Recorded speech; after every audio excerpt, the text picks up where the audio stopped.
Melvin was a peaceful person, and he always looked out for his family members. Melvin just felt he's supposed to see after his cousins. There was a high-pitched scream that curdled your blood. I couldn't believe what I was seeing.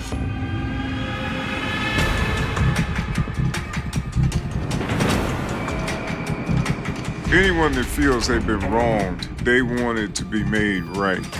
And sometimes revenge is the path they choose. It's a cycle of going back and forth until someone either dies or someone gives up. His act was an act of revenge. What she did was an act of justice. She got the case solved after 30 years.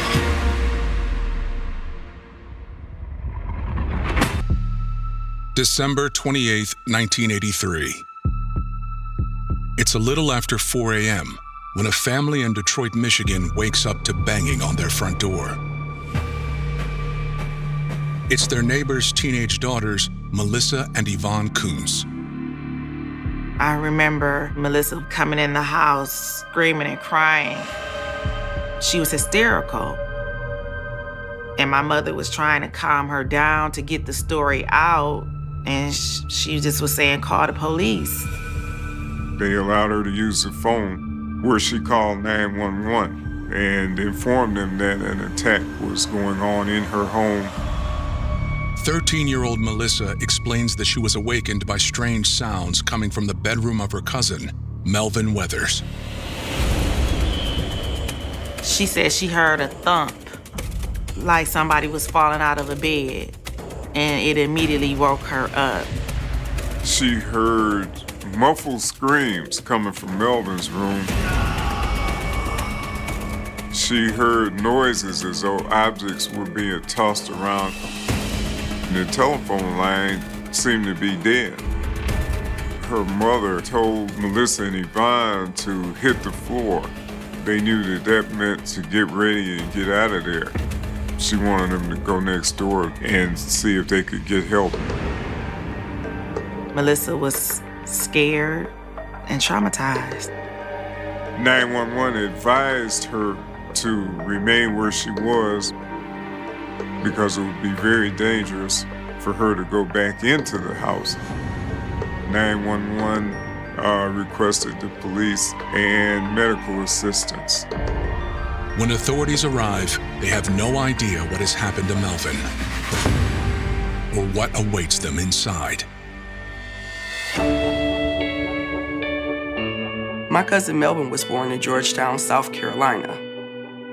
Andrew Weathers was his legal name, but we always known him as Melvin. He was an active, happy little kid. He was fun. He made us laugh all the time. And he was just a cheery guy. Melvin had a large family in South Carolina. He had his mother, his father, and in addition, 3 brothers, 3 sisters. Melvin also had extended family in Detroit, Michigan. He visited them so often growing up, it became like a second home. Highland Park in the 1980s was a city that was middle class, working people. It was a fun place to live, fun place to work, and fun place to interact with each other. The neighbors and some of his friends that he met while he was here, he was accepted more than in the South, because in the South it was very racist. He played chess with my cousin. They would sit on the porch and play chess while us girls would run around and ride our bikes and skate and stuff like that. After his mother's death in 1981, Melvin left South Carolina permanently, moving in with his cousin Louise Coons and her kids in Detroit. He took a job working in his Uncle Henry's auto repair shop. He was a mechanic's assistant, rotating the tires, changing the oil, things like that he knew how to do. So I would say that he was moving in the direction that he wanted to as far as his career goes. His hopes was to one day be able to secure a position in one of the big three. Chrysler, Ford, General Motors was booming that at that time, and that was aspiration of a lot of people. Louise was happy to have him live with them. Louise in herself was a very nice lady, worked hard every day. 2 beautiful children. Everybody depended on Louise. And if you was to come and say, Louise, I need a place to stay, she's going to make room for you. He figured that he would be able to help out, at the house. Melvin was a very selfless person that was family oriented as well. So I think he and my mom complemented each other in that aspect. Louise unfortunately had experience with less kind-hearted men. So it was nice to have a positive male figure in her daughter's lives. My mother appreciated the fact that Melvin was able and available to watch after us while she worked the various shifts in Michigan Bell. She knew she had the comfort of somebody that she trusted, somebody that was family and had our best interest at heart. Over the next 2 years, Melvin became an integral part of the family. He was surrounded by people who enjoyed him, who were happy for him to be there. He had gotten a job doing something that he loved to do and had hopes of moving even further, working on cars and working in the auto industry. So he had a promising future.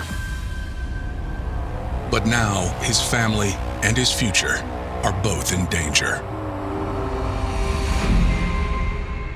Within minutes of Melissa's 911 call, police arrive on the scene. Louise and her daughters are waiting for them outside with the neighbors. It was just chaotic at the time.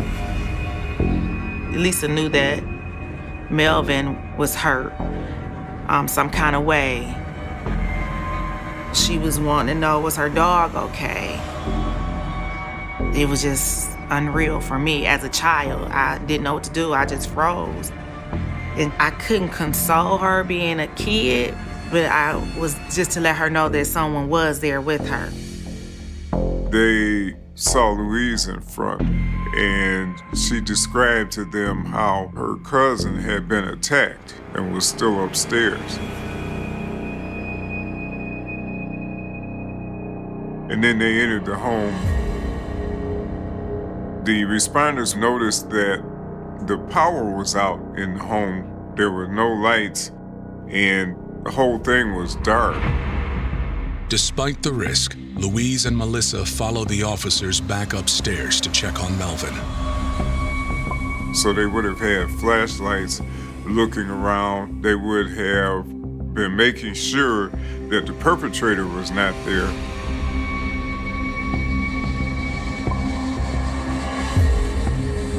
I remember sneaking back into the house as I was creeping up the stairs, and they kind of shined the light. I so happened to look to my left.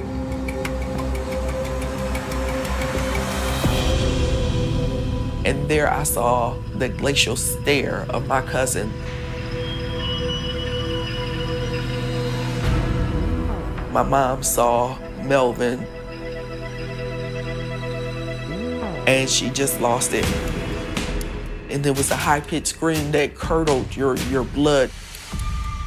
It just didn't seem real. It was an out-of-body experience that I felt that I was going through. That this was a horrible nightmare. Oh my God, what is going on?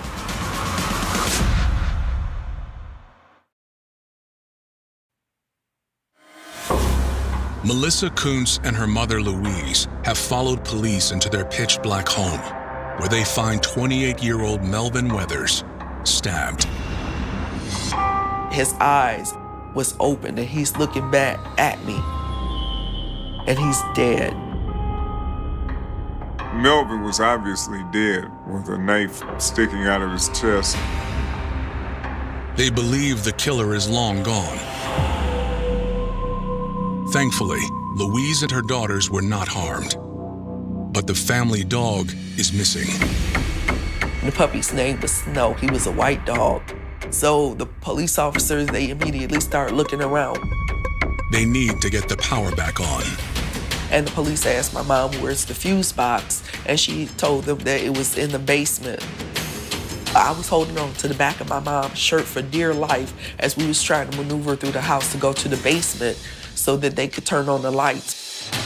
The police officer noticed that the fuse box was tampered with and the lights came on.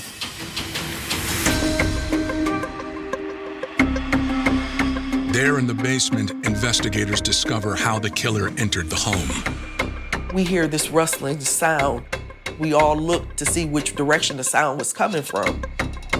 That's when they noticed that the window was cut out. It was like, I remember the officer said, that's how he got in. But where is the dog? The police officers looked in the washing machine as well as the dryer.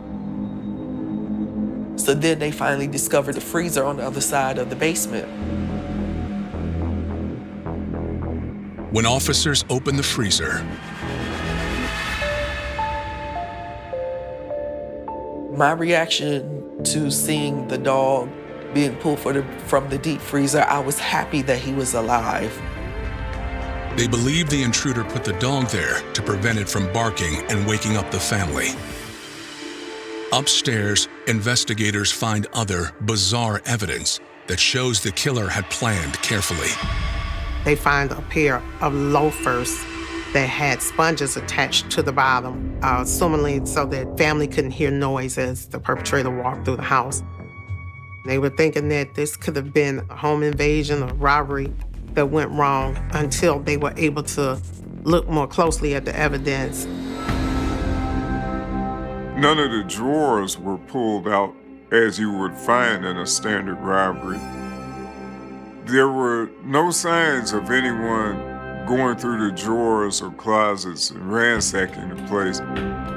They also found a set of knives on the steps in the house.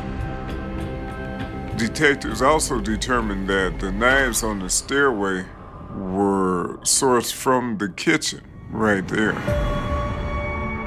In addition to the fatal knife wound in Melvin's heart, he'd been stabbed several times in the face and neck. They also saw a pillow that was filled with blood, which led police to believe that that pillow was used to place over his face, try to smother him, possibly while he was being stabbed.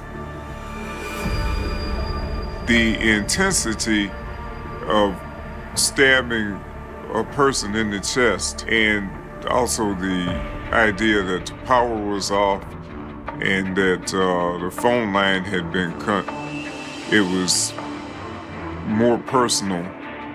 It was a personal attack. Given all the evidence that the police found that night, they pretty much assumed that they were working with a very calculated, dangerous individual who had premeditated to come into the house and kill the whole family.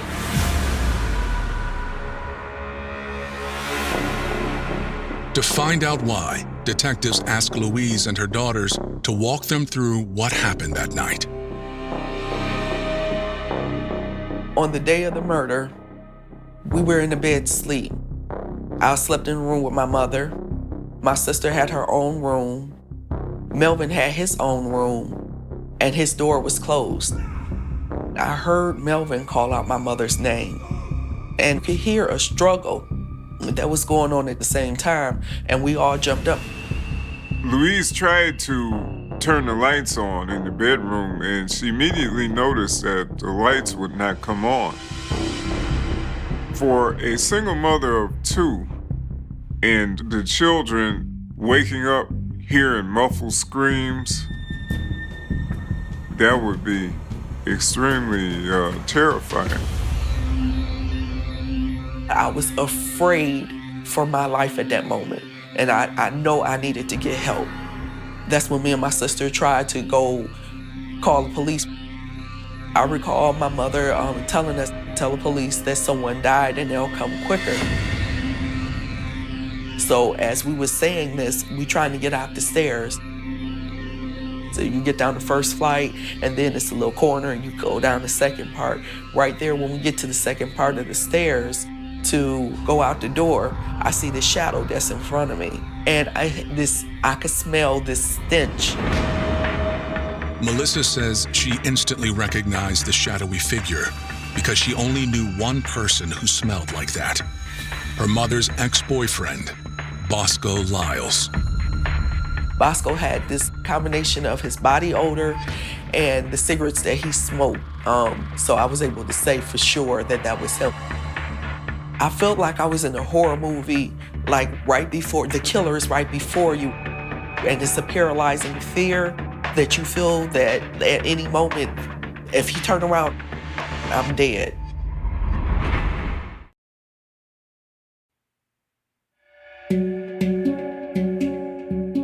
Melissa Kuntz believes the man who killed her cousin is William Bosco Lyles.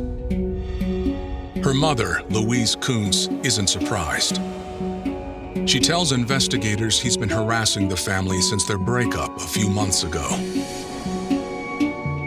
William Lyles was known as Bosco. He was from Highland Park. He served in the armed forces and he worked at Chrysler.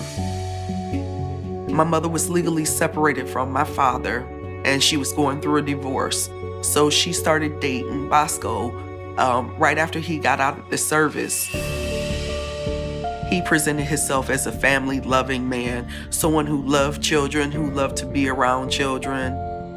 So she thought that this would be a great opportunity for her to find love again. My mom and dad divorce was finalized on September the 11th of 1978, and soon thereafter he moved in. He would do things like take us out on a picnic. We'll go to the movies, we'll go out and eat.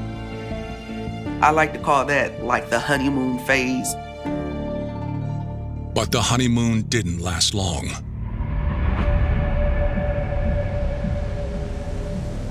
He changed. He wasn't that little quiet person that came in that she thought was gonna be a big help. Bosco's real personality came out. Before Bosco moved in, we had an open family relationship. You could talk, it was okay to laugh, it was okay to smile. You could have fun, you could play with your toys and do things like that. Once Bosco moved in, that dynamics changed completely. He had a vision of how he wanted a family life to be, and he expected us to conform to his way of thinking and acting and behaving. He was very much of a neat freak, control freak, and very much of a bully. He picked on people that he knew that he can get away with picking on. He started demanding, I would say, the girls to do what he wanted and how he wanted to be done.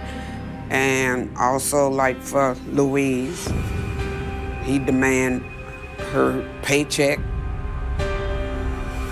Louise tells police Bosco also became increasingly abusive toward her. He would push her, slap her, hit her with a fist, and he would demean her in front of the children and in front of other people. And this is the kind of senseless abuse that she endured and that her children witnessed over the years of being with Bosco. Louise invited her cousin Melvin to live with him, hoping his easygoing nature would help diffuse the tension. He was not a big guy, he was not muscular, he was not a tough guy. But she felt that a male presence may serve as a deterrent. Melvin was, how would I put it, was he timid, like a real peaceful type guy. Melvin would take us out on walks just to get out the house and so we wouldn't be exposed to it. because Melvin was just as afraid of Bosco as what we were. Louise explains to detectives that the situation continued to spiral out of control. Then one night, Bosco sexually assaulted her in front of her daughters. We were in the den when it started off. My mom had the TV volume low, and she was trying not to disturb him. He came downstairs and he was motioning for my mom to come upstairs with him. My mother said no. He picked her up and was trying to carry her up the stairs so that he could have sex with her. And my mother kept telling him no. She put her arms out to block herself from being able to go up the stairs. So he threw her on the living room floor. I ran upstairs to get my shoes so I could run out the house. When I came downstairs, what I saw was my mom had her hands over her face, but you could see the tears streaming from her eyes. She was laying on the floor in the living room, and he was trying to spread her legs. And I saw this fireplace poker, and I struck him over the back. And it was like he turned around, and I could have swore I saw Satan himself.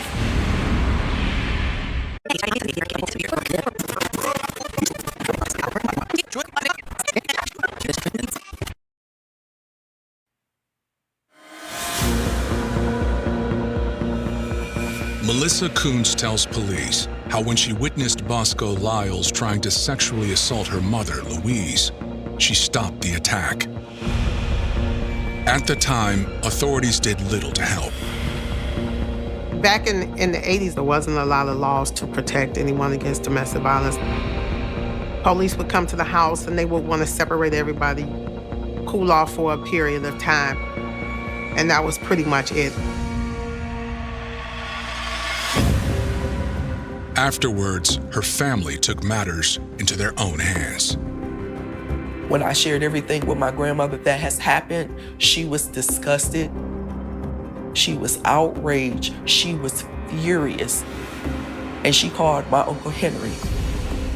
My Uncle Henry was a protector of the family.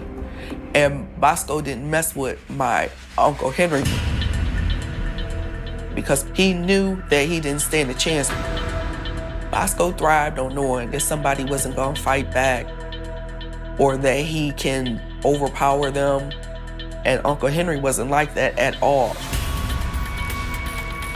My brother Henry packed up Bosco's items and they was kicking them out of the house. So when my Uncle Henry came to the house, Bosco so happened to be at the house. Eventually, Bosco went down to his mother's house.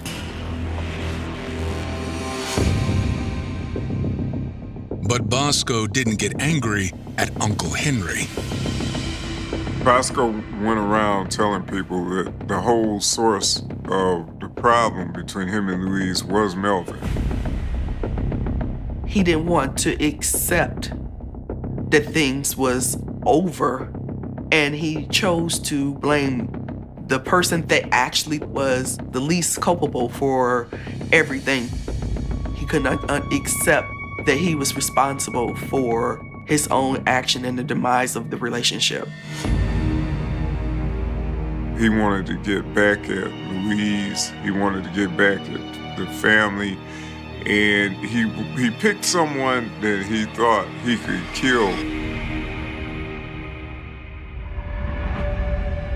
To detectives, the family's story fits the evidence. Bosco has both the motive and the means to carry out his threat. The house was pitch black. It was dark, but the person who had committed this crime was able to move about as if they knew the layout of the home without bumping into anything. He knew that there was a dog that was kept in the basement, and the dog could possibly alarm somebody that he was in the house. Detectives at this point are thinking that Bosco is the prime suspect. They began looking for him. They enlisted the aid of tracking dogs to try and track and see which way he had gone. Police dogs pick up a scent from the attacker's shoes left at the crime scene. It leads them directly to Bosco's parents' house. There were 3 men in the home: Bosco, his brother, and their father. They instructed them that whoever the police dog went to was the one that they was going to detain for further questioning. And the dog indicates by sitting next to a person that they are looking for. And the dog indicated on the socks that male had on. It turned out to be Bosco's brother, Bobby Lyle. Police are surprised by the unexpected turn of events and take Bobby in for questioning. In the interrogation room, Bobby denies any involvement in Melvin's murder. He claims he's been asleep in his bedroom all night. He wasn't able to really give any explanation as to why the canines led to him, other than he indicated that he felt like he was being framed. He stated that he had been at home, asleep that night. He did recall or remember somebody kind of messing with his feet and his socks being removed. Authorities have to consider the possibility that Bosco set his brother up by putting the socks he wore during the murder on Bobby's feet as he slept. Investigators eventually decide Bobby is telling the truth.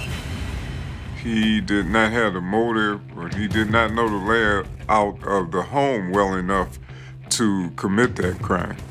But by the time they return to question Bosco, he's already gone. They detained the brother, which gave Bosco enough time to get away. And that's what he did. He went on the run.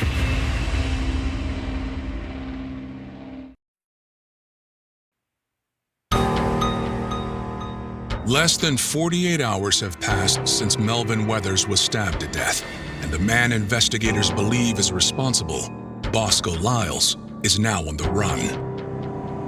Detectives obtain a search warrant to search Bosco's home, and when they do that, they find a diary that has details of what Bosco may have planned to do to Louise and her family. I believe he wrote 24 times, "Louise, I am going to kill you." And then 7 times, "Louise, you are dead. Louise, you are dead." He had an entry saying that I'm gonna kill Louise, comma, her new so-called man, comma, Melvin, comma, and whoever else is in the house. Based on the evidence gathered so far, the court issues an arrest warrant for Bosco on charges of first-degree murder. But he continues to evade capture. In 1983, it would have been much easier for Bosco to run away. There was no social media at the time. Cell phones were just coming on the scene. It would allow a person to be more anonymous, say, than now.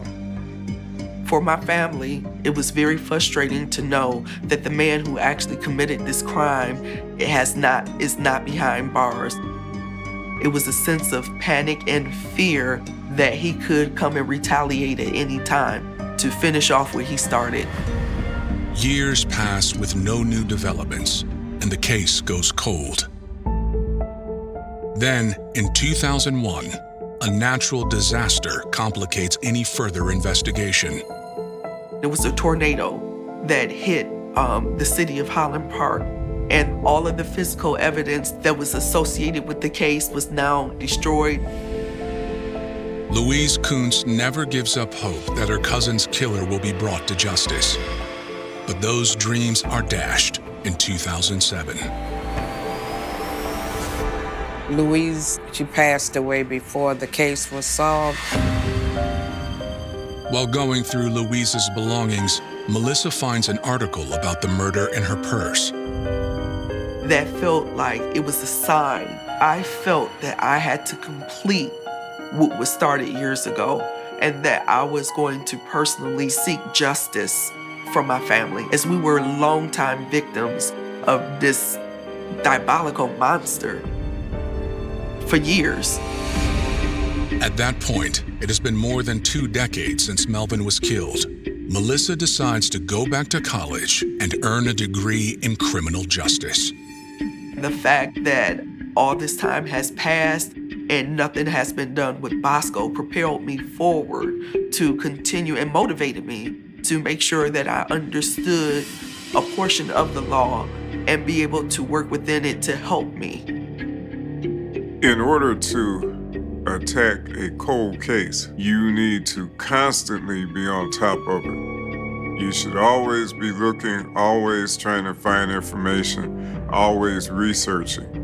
And Melissa checked all of those boxes, and she never gave up. After graduating in 2011, Melissa reaches out to detectives about reopening the case. I remember sitting at my desk, and Melissa called. She began to pour out this tale of the murder, what had happened, and I could feel her resilience and her determination to get this case resolved. I felt as if he could hear my story and feel that little girl cry, feel that all the emotions of that little child going through the things that we had to witness, that justice would be served, that he would be able to bring closure.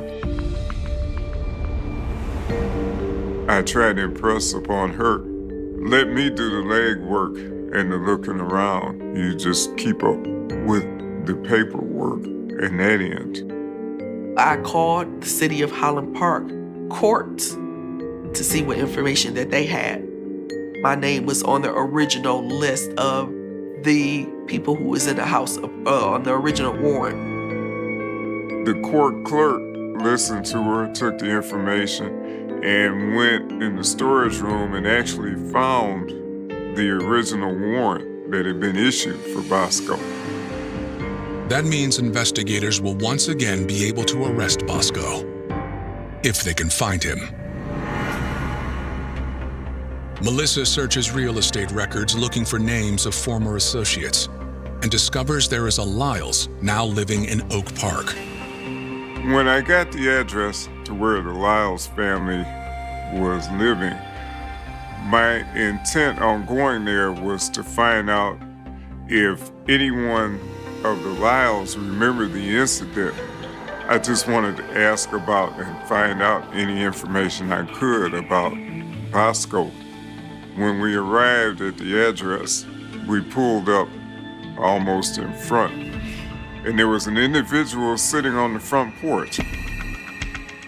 We approached, and I remember that individual looking at me with a very strange and perplexed look.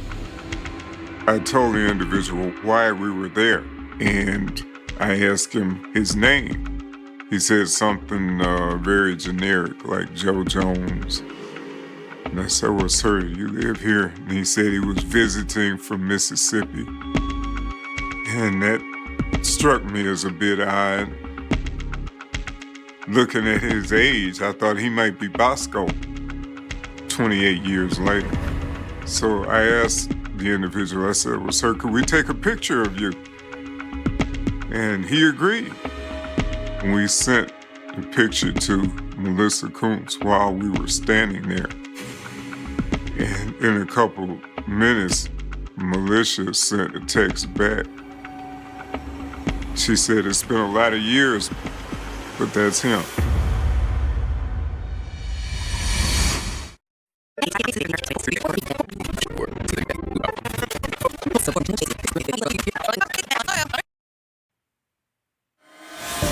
After almost 30 years, Melissa Coons has made good on her promise to get justice for the murder of her cousin, Melvin Weathers.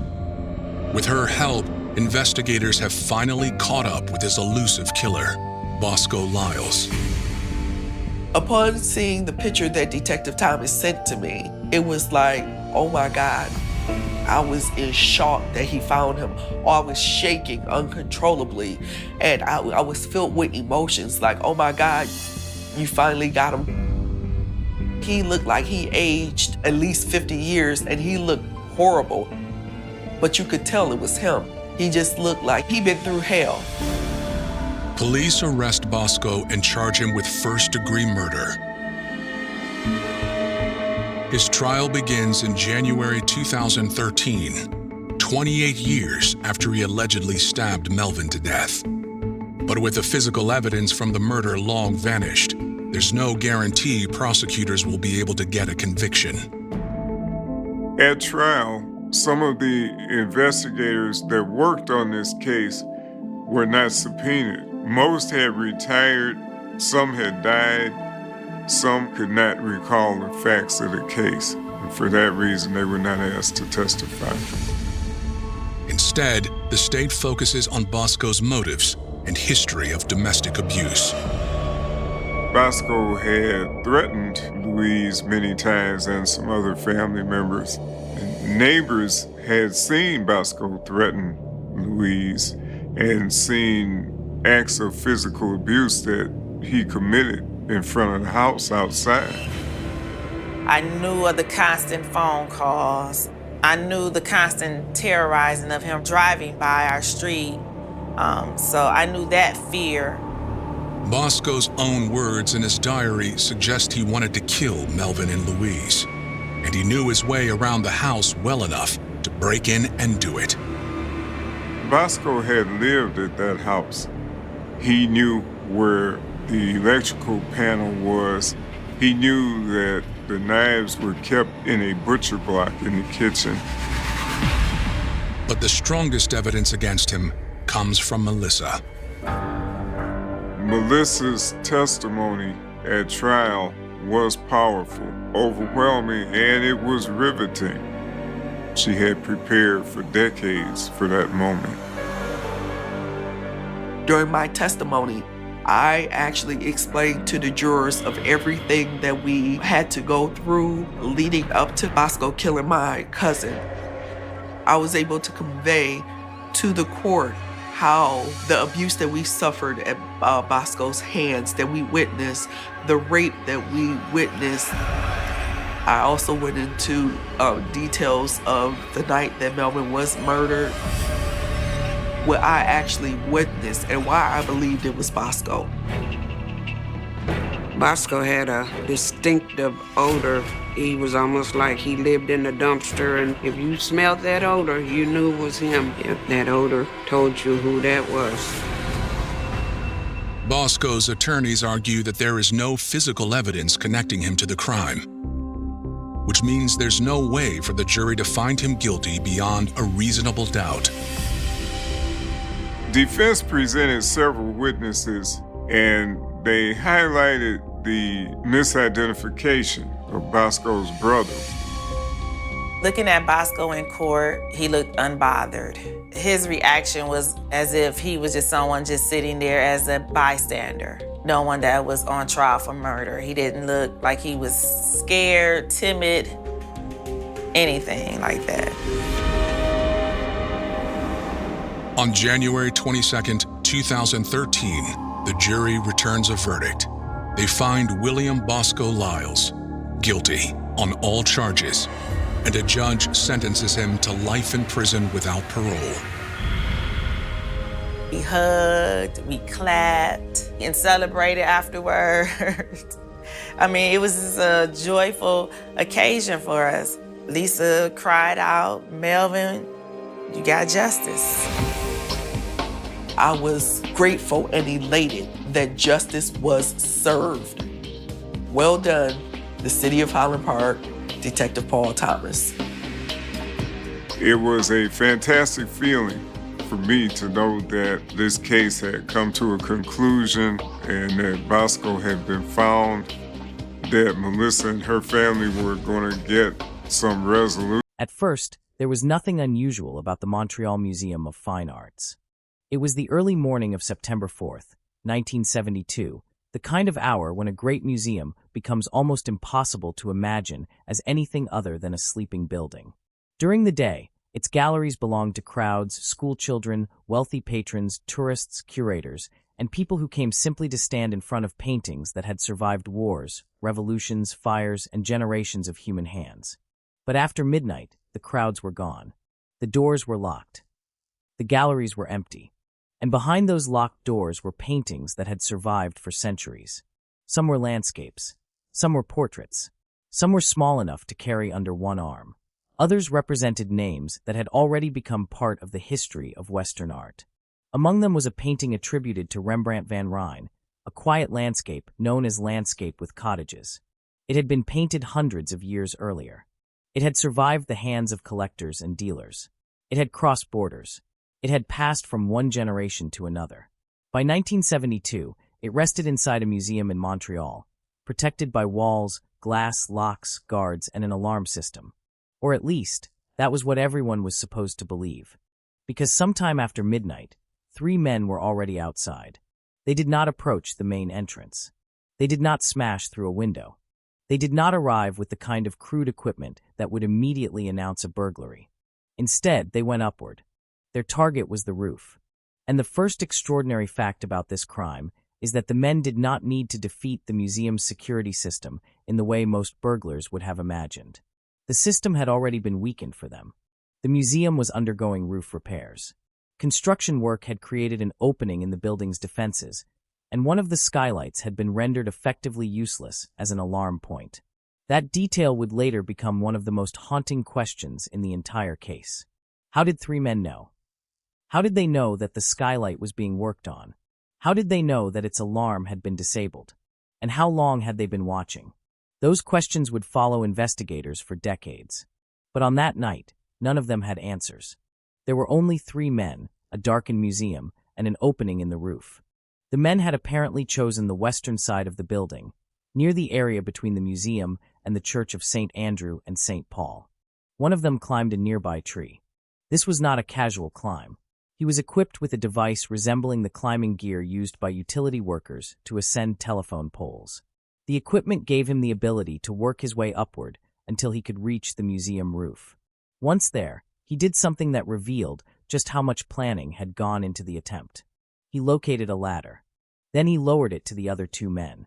It was an astonishingly simple act, but it changed the entire balance of the night. 3 men who had been standing outside were suddenly on the roof of one of Canada's most important museums. They moved toward the skylight. The opening had been covered as part of the renovation work. Under normal circumstances, disturbing it should have triggered a response. It did not. No alarm announced their presence. No guard came running. No police car turned into Sherbrooke Street. The museum remained unaware. The men had found their door. Only their door was in the ceiling. They lowered a nylon rope into the building. The drop was approximately 15 meters. And then, one by one, they descended. Imagine that moment without the benefit of hindsight. Above them, the roof. Below them, darkness. Somewhere inside the museum were rooms filled with objects that most people would never be allowed to touch. The men were not visitors. They had no tickets. They had no legitimate reason to be there. They were trespassers suspended between 2 worlds, moving down a rope into a building that had been designed to preserve history. By the time their feet reached the 2nd floor, they were inside. The museum still did not know. For perhaps the most important part of the burglary, everything was going according to plan.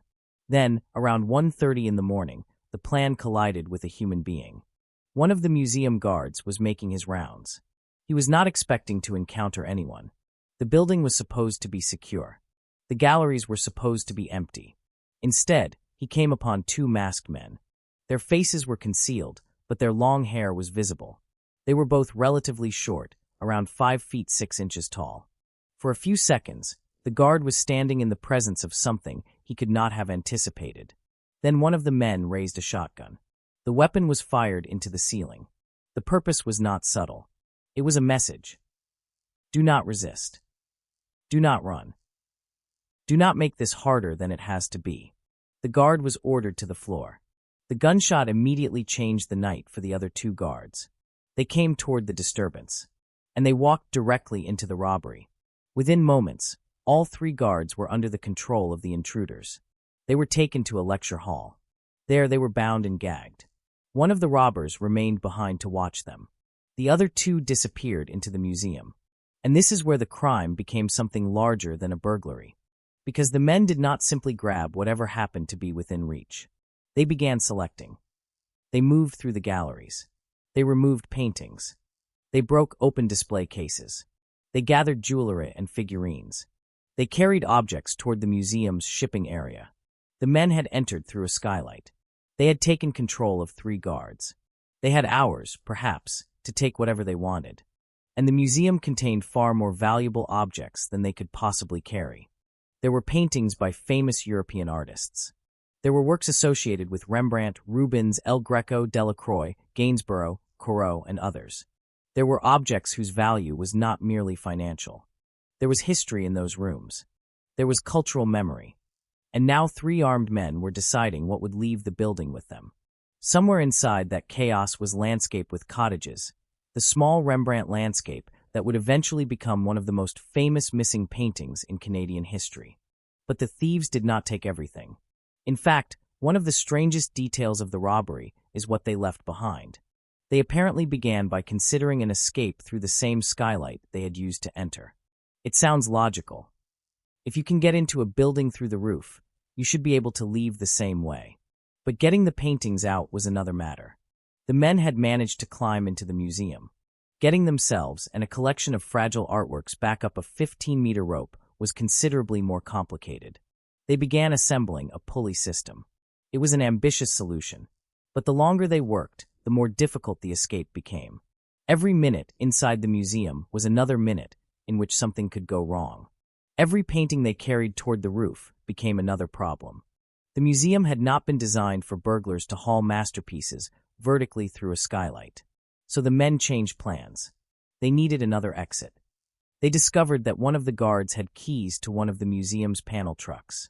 For a moment, the robbery appeared to have acquired a new route. Instead of climbing back to the roof, they could take the stolen objects through the museum, reach the vehicle, load their haul, and disappear into Montreal. It was faster. It was easier. And it might have worked. But there was a problem. The museum had another alarm. And this one was working. When one of the men attempted to leave through a side entrance, the alarm was triggered. Suddenly, the three men were no longer operating in the controlled environment they had created. Their advantage was disappearing. The museum's silence had been broken. Whatever confidence they had carried into the building now had to compete with one urgent fact. Someone might be coming. They had already spent time inside. They had already gathered more objects than they could safely carry. They had already abandoned their original escape plan. Now the alarm had exposed them. The men fled. But they did not take everything they had collected. They left behind a substantial portion of the paintings they had apparently prepared for removal. Among the works left in the museum were paintings that, in retrospect, were extraordinarily valuable. The thieves had been standing inside a collection containing works associated with some of the greatest names in European art. They had the opportunity to take more. They did not. They left. And what they carried away was still enough to become one of the most significant art thefts in Canadian history. 18 paintings disappeared. Along with them went 39 pieces of jewelry and figurines. Among the stolen objects was an 18th-century gold watch once associated with the family of Jacques Viger, Montreal's first mayor. The estimated value of the stolen collection was around $2 million in 1972. But the number itself does not fully capture what had happened. Money could be calculated. Paintings could be appraised. Insurance companies could assign numbers to objects. But what had been taken from the museum could not simply be measured in dollars. The stolen paintings represented centuries of human work. And now they were being carried away by three unidentified men who, only hours earlier, had been strangers outside the museum. The strangest part was that their escape had not been the work of criminal masterminds moving according to an unstoppable plan. Their own actions suggested uncertainty. They had struggled with the skylight. They had abandoned the pulley system. They had changed their escape route. They had triggered an alarm. They had left valuable paintings behind. In other words, the men were making mistakes. And yet, despite those mistakes, they vanished. One of the guards eventually managed to free himself. The exact sequence of those first moments after the thieves disappeared would become part of the investigation, but the essential reality was brutally clear. The museum had been robbed. The guards had been tied up. The intruders were gone. And priceless works of art had vanished into the night. When museum officials arrived, the scene was not the elegant institution visitors knew. It was devastation. Frames hung empty. Display cases had been smashed. Objects had been ripped from their places. Paintings had been removed without the ceremony or care normally required to handle works of art. The walls, which only hours earlier had presented centuries of European culture to the public, now carried evidence of violence and disorder. And somewhere beyond those walls, 3 men were moving through Montreal with stolen history in their possession. No names were known. No identities were confirmed. There was no photograph that could immediately tell investigators who they were. Only fragments remained. 3 men. 2 apparently speaking French. A third voice speaking English. Masked faces. Long hair. Weapons. A rope. A ladder. A skylight. And one deeply troubling piece of information. The thieves had known enough to come through a point where the museum's security had been compromised.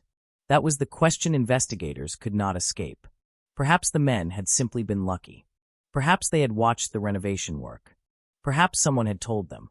Perhaps someone inside the museum had helped them. Or perhaps the truth was even simpler and more disturbing. They had been watching the building for long enough to notice what everyone else had overlooked. Whatever the answer, the crime had already changed the museum. It had also created a mystery that would outlive almost everyone who stood inside those galleries that morning. For the investigators, the missing paintings were not just objects. They were evidence. Every stolen work carried a history, a distinctive appearance, a record of ownership, and eventually, potentially, a trail. The problem was that the trail could disappear as easily as a painting could disappear into the darkness. A masterpiece can be hidden. It can be renamed. It can be moved across borders. It can be cut from its frame. It can be kept in a private room where no visitor will ever see it. And in 1972, before the modern systems of digital databases and international art theft tracking that investigators would later rely upon, the world of stolen art was an especially difficult one to police. The thieves did not need to sell the paintings immediately. They only needed to wait. And perhaps that was exactly what they intended to do. But there was something else the thieves had taken that morning. They had taken certainty. Until that night, the museum could believe that its walls, guards, alarms, and procedures formed a protective barrier around its collection. After that night, every empty frame told a different story. A skylight could become a doorway. A disabled alarm could become an invitation. A museum guard could become a hostage.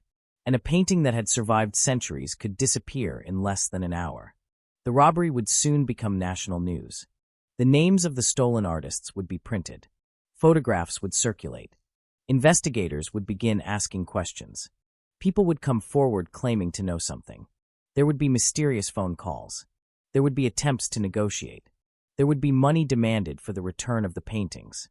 There would be false leads, suspicious characters, and theories about people connected to the art world. And eventually, decades later, investigators would still be staring at the same basic mystery. Who were the 3 men? Who helped them, if anyone? Where did the paintings go? And perhaps the most haunting question of all, how could a crime involving objects so recognizable end without a single definitive answer? Because somewhere there was a missing Rembrandt. Somewhere there were paintings that had once hung safely inside a Montreal museum. Somewhere there were objects whose absence had left empty spaces behind. And somewhere, perhaps, there was a person who knew exactly what happened on the night of September 4th, 1972. For more than half a century, that person has remained silent. The museum's walls have changed. The city has changed. Technology has changed. The people who investigated the crime have grown old or passed away. The world that existed in 1972 has slowly disappeared. But the mystery remains. 3 men entered through the roof. They walked into the heart of a museum. They held 3 guards at gunpoint. They selected pieces of history from the walls and display cases. They tried to escape. They made mistakes. They triggered an alarm. And then they disappeared. What they left behind was not an answer. It was an empty museum, a collection of abandoned frames, and a question that would become increasingly difficult to solve with every passing year. Because the night had begun with a hole in the roof. But what it opened was far larger than a skylight. It opened one of Canada's most enduring art crime mysteries. But the most unsettling thing about the robbery was not what the 3 men had taken. It was what they had almost taken. Because when investigators began reconstructing the sequence of events, they discovered that the thieves had not simply wandered through the museum grabbing whatever caught their attention. They had handled paintings. They had moved through galleries. They had considered routes. They had gathered objects. They had apparently made decisions about what could be carried, what was worth the risk, and what had to be left behind. And that meant that somewhere inside the museum, during those dark hours, 3 strangers had stood face to face with works that had been regarded as treasures long before any of them were born. They had looked at the paintings. They had touched the frames. They had decided which pieces would leave the building alive. That thought would later give the robbery an almost surreal quality. A museum is supposed to tell visitors where to stand. Do not touch. Keep your distance. Do not cross the barrier. Do not lean over the display. Protect the object. Preserve it. Respect it. On this night, those rules had been reversed. The men were inside. The barriers meant nothing. The glass meant nothing. The alarms meant nothing. And the paintings, for a few terrifying hours, belonged to whoever could carry them. The guards were helpless. 3 men had been tied together and confined inside a lecture hall. They could not see what was happening elsewhere in the building. They could only listen to the movements of the intruders and wait. That waiting is easy to overlook when the story is told as a spectacular art heist. The stolen Rembrandt becomes the headline. The millions of dollars become the headline. The mysterious skylight becomes the headline. But inside that lecture hall were 3 human beings who did not know whether the men with guns would return. They did not know whether the robbery would end peacefully. They did not know whether one sudden movement, one attempt to escape, or one mistake by the criminals could turn a theft into something much worse. For them, the museum was no longer a place of culture. It was a prison. And every minute the thieves remained inside was another minute of uncertainty. Outside, Montreal was continuing its night. People were sleeping. Cars were moving through the city. Streetlights illuminated roads that seemed entirely ordinary. The museum stood there as it always had, an imposing presence in the city. But behind its walls, a crime was unfolding. And the men who had entered were beginning to realize that the building itself was becoming their greatest enemy. They had underestimated the difficulty of getting the stolen paintings out. Their original route through the skylight was proving impractical. The pulley system was not enough. The paintings were awkward. The height was dangerous. Every additional object meant another problem. So they changed their plan. They would use the museum's vehicle. That decision reveals something important about the men. They were prepared. But they were not omniscient. They had studied enough to find the vulnerable skylight. They had brought climbing equipment. They had brought weapons. They had brought rope. They knew how to restrain the guards. But they had apparently failed to account for one of the most basic problems of any burglary: getting away. It is one thing to enter a building when the entire world is outside. It is another to leave with the weight of everything you have stolen. The paintings were not designed to be transported quickly. They were not convenient objects. They were fragile. Some were large. Some were valuable precisely because of their condition. A careless hand could damage a work that had survived centuries. Yet the thieves were not art handlers. They were criminals under pressure. And now the plan was beginning to unravel. One of them moved toward the side exit. The door opened, and the alarm sounded. That single mistake may have been the difference between a robbery and a much larger tragedy. Until that moment, the thieves controlled the situation. The guards were restrained. The museum was isolated. The entrance route was hidden. The alarm at the skylight was disabled. But the side door changed everything. An alarm does not need to know who is responsible. It only needs to know that something is wrong. And something was very wrong. The thieves had to move. Whatever they had imagined doing next, they no longer had time to do it. They abandoned the rest. They left paintings behind. They left objects behind. They left behind evidence of their own hurried decisions. And then they escaped into the darkness. There is a strange irony in that. They had entered through the most concealed part of the building. They had come down from the roof as if the museum were defenseless. And then, at the end, they were driven away by something as ordinary as an alarmed door. The perfect burglary had never existed. There had only been a series of calculated risks. Some worked, some failed, and somehow the failures were not enough to stop them. By the time the museum could respond fully, the men were gone. The city had swallowed them. There was no dramatic chase through the streets. No confrontation in which an officer suddenly recognized one of the robbers. No vehicle that could immediately be identified. No name. No confirmed address. No confession. Just absence. The first task was to determine exactly what was missing. That sounds simple. It was not. A museum can contain thousands of objects. Paintings can be removed from walls. Small objects can disappear from cases. Frames can remain even when the canvas is gone. Some works may be stored in different rooms. Some may be undergoing conservation. Some may be on loan. In the aftermath of a robbery, every record suddenly becomes important. A catalog entry, a photograph, a frame number, an insurance document, a previous exhibition, a curator's memory, a handwritten note. Anything that could establish what had been there before the thieves arrived. As the inventory was checked, the scale of the loss emerged. 18 paintings were gone. 39 smaller objects were missing. Jewelry, figurines, decorative pieces, historical objects. Among them was the gold watch associated with Jacques Viger, the first mayor of Montreal.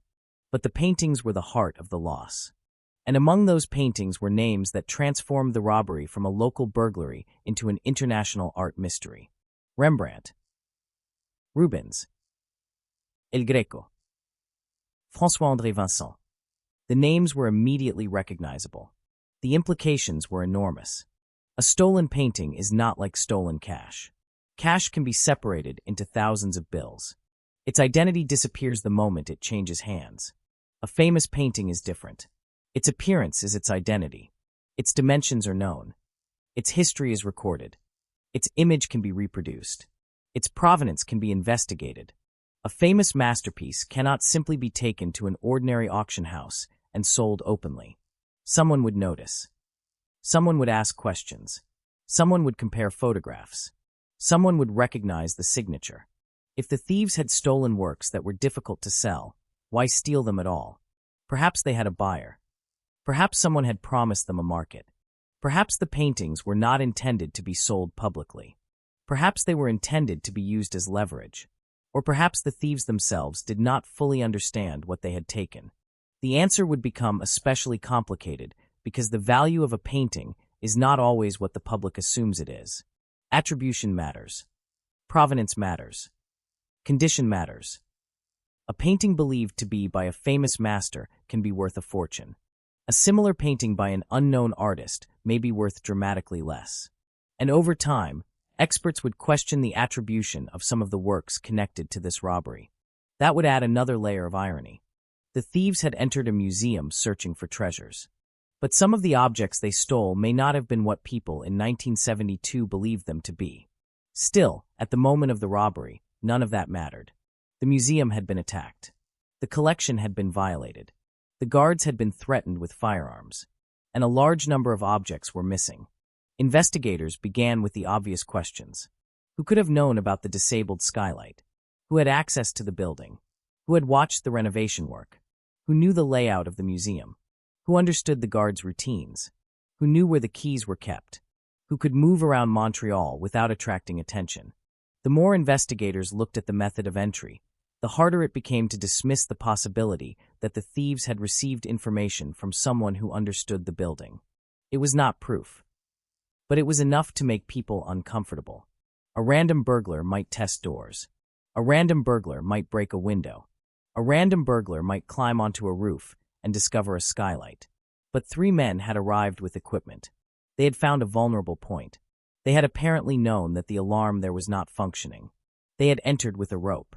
They had restrained 3 guards. They had moved directly into the collection. The robbery had the appearance of preparation. Yet the later mistakes suggested that the preparation had limits. This contradiction would become one of the defining characteristics of the case. The thieves seemed to know the museum, but they did not seem to know everything. They knew how to get inside. They did not know how difficult the escape would be. They knew the skylight alarm was disabled. They did not know the side door would trigger another alarm. They knew the value of some objects, apparently, but they left behind other valuable works. They had a plan. And then the plan began to collapse. That combination made the case unusually difficult to interpret. Were these professionals? Were they amateurs who had been given professional information? Were they criminals who had experience with burglary but little understanding of art? Or were they simply opportunists who had been unusually lucky? There was another possibility. Perhaps the robbery was never primarily about the paintings. Perhaps the paintings were leverage. Because only days after the theft, the museum would receive something that changed the nature of the investigation. A message. Someone claimed to be connected to the robbery. The person did not simply demand money and disappear. Instead, instructions were given. The museum was directed toward a public telephone near McGill University. There, investigators or museum representatives would find something waiting. A discarded cigarette package. Inside was a piece of jewelry stolen from the museum. It was a strange choice. The object was not enough to solve the case. It did not reveal a name. It did not reveal an address. It did not reveal where the paintings were hidden. But it served another purpose. It demonstrated knowledge. Whoever had placed the jewelry there wanted the museum to understand one thing. This was not a hoax created by someone who had read about the robbery in the newspaper. The person had access to stolen property, or at least wanted investigators to believe that they did. The robbery had now entered a second stage. The thieves had disappeared, but the stolen objects had not. They had become bargaining chips, and the museum was being forced into a dangerous position. If the criminals truly possessed the paintings, then recovering them might require negotiation. But any negotiation with criminals carries a fundamental problem. The person making the demand may have the evidence, or they may be bluffing. They may possess the stolen property, or they may possess only one small object obtained through another source. They may want money. They may want protection. They may want attention, or they may simply want to exploit the fear created by the robbery. The museum could not know. The police could not know. Every communication had to be examined. Every instruction had to be weighed.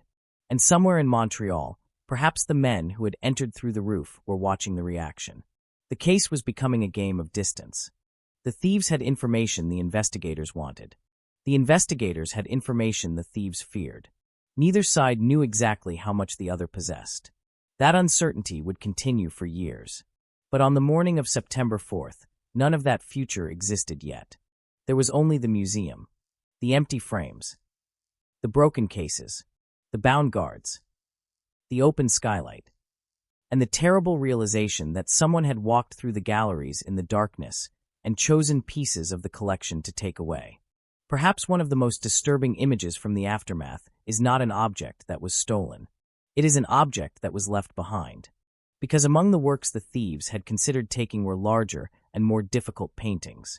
They had apparently removed some from their positions and prepared them for transport. Then they abandoned them. That meant that at some point, one of the thieves had stood before a painting, decided it was worth taking, moved it, and then changed his mind. The decision-making process was happening in real time. The museum's treasures were being reduced to practical questions. Can we carry it? Can we fit it through the door? Can we get it into the vehicle? Can we escape with it? How much time do we have? And that is where the romantic image of the art thief begins to disappear. There was nothing elegant about it. There were guns. There were ropes. There were frightened guards. There were shattered display cases. There were paintings being handled under pressure. There was no appreciation of art in those moments. There was possession. Take it. Move it. Hide it. Escape. And when the alarm sounded, leave. That was the reality. The paintings had been treated not as cultural objects, but as commodities. Yet the irony was that the very fame that made them valuable would make them difficult to disappear. A stolen Rembrandt is not merely a painting. It is a missing Rembrandt. Every museum, collector, dealer, insurer, and investigator who knows its image becomes part of an invisible network capable of recognizing it.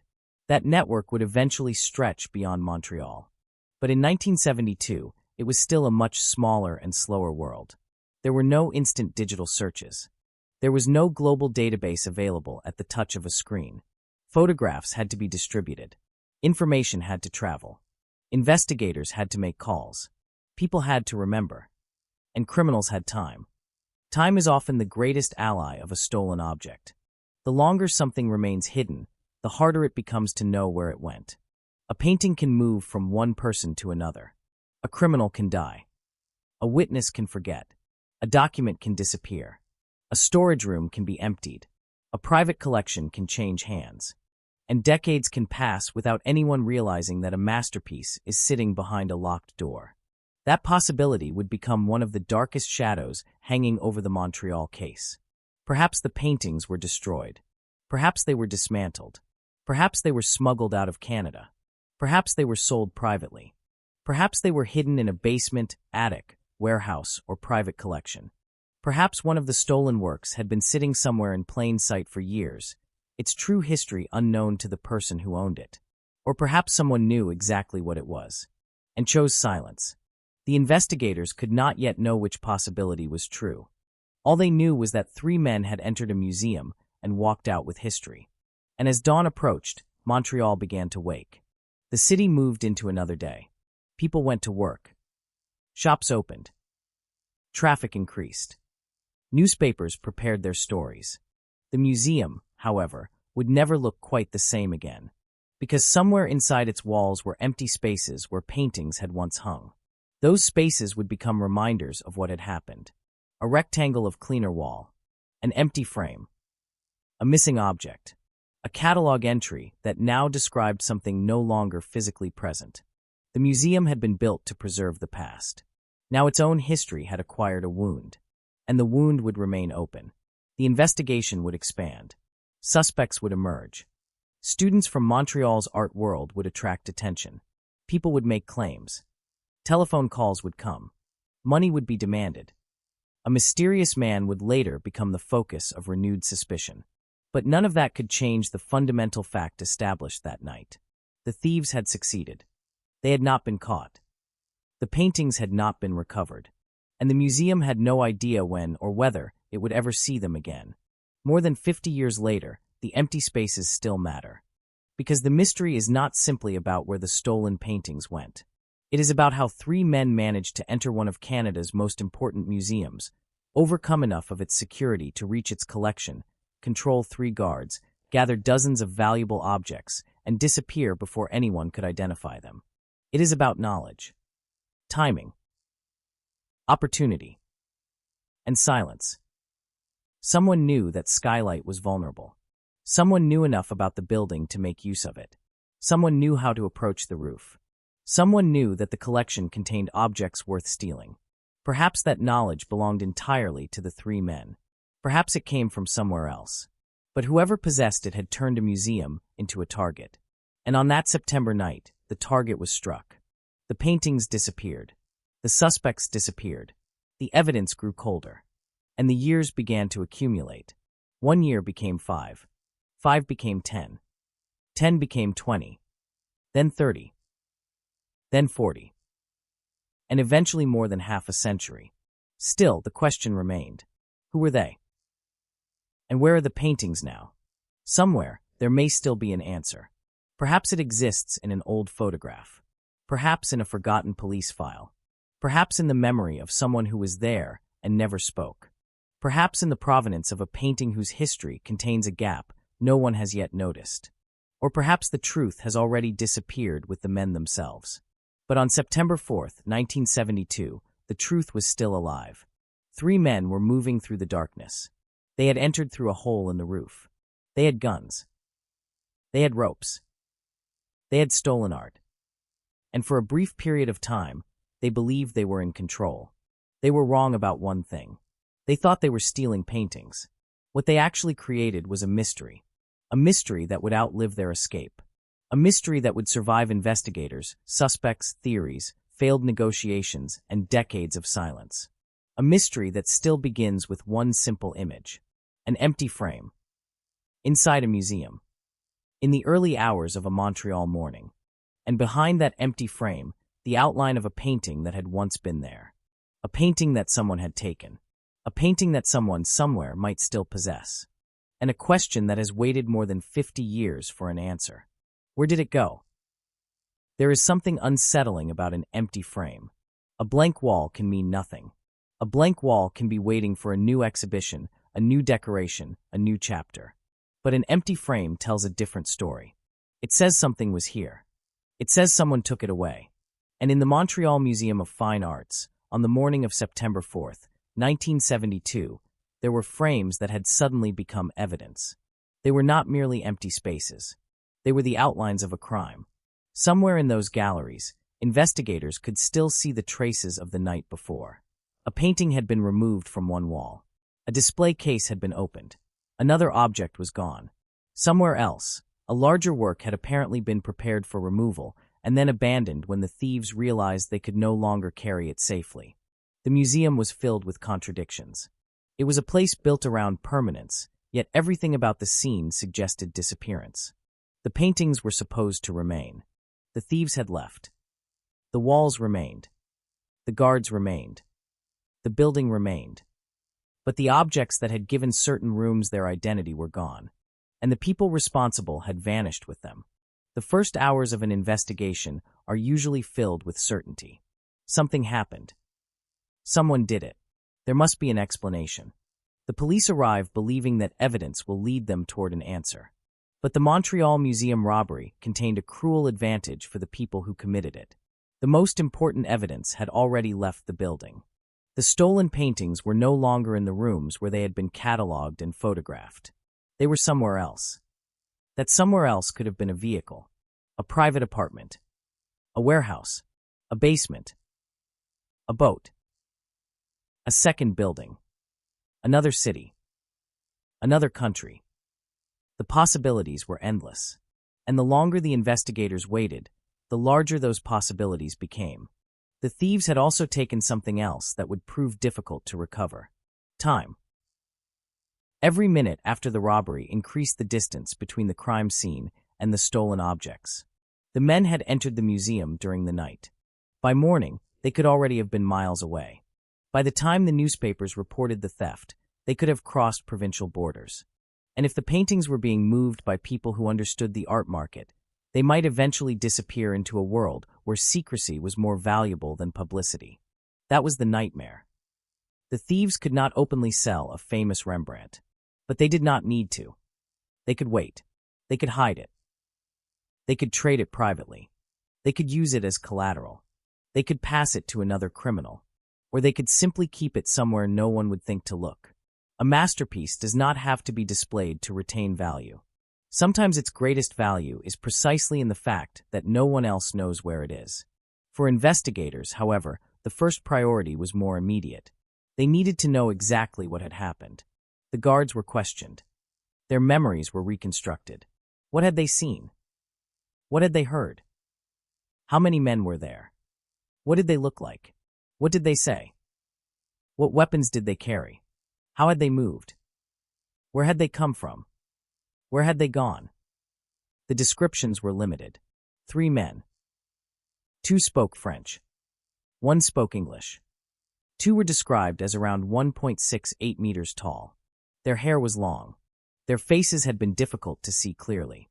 1 man had a shotgun. Another had a handgun. And that was almost all the investigators had. 3 shadows. 3 voices. 3 unknown identities. The men had deliberately concealed the most useful feature of any suspect: the face. And yet there was one detail that immediately fascinated investigators. The thieves had not behaved like people who were improvising their way through an unfamiliar building. They had chosen the roof. They had used climbing equipment. They had found the ladder. They had used nylon rope. They had descended through a skylight. And most importantly, They had selected a skylight whose alarm had been disabled because of construction. That was too specific to ignore.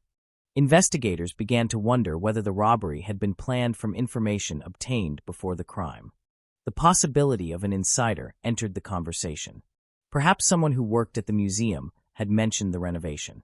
Perhaps a contractor had noticed the disabled alarm. Perhaps someone had watched the workers. Perhaps someone had learned the guards' routines. Perhaps someone had entered the building legally during the day and studied the layout.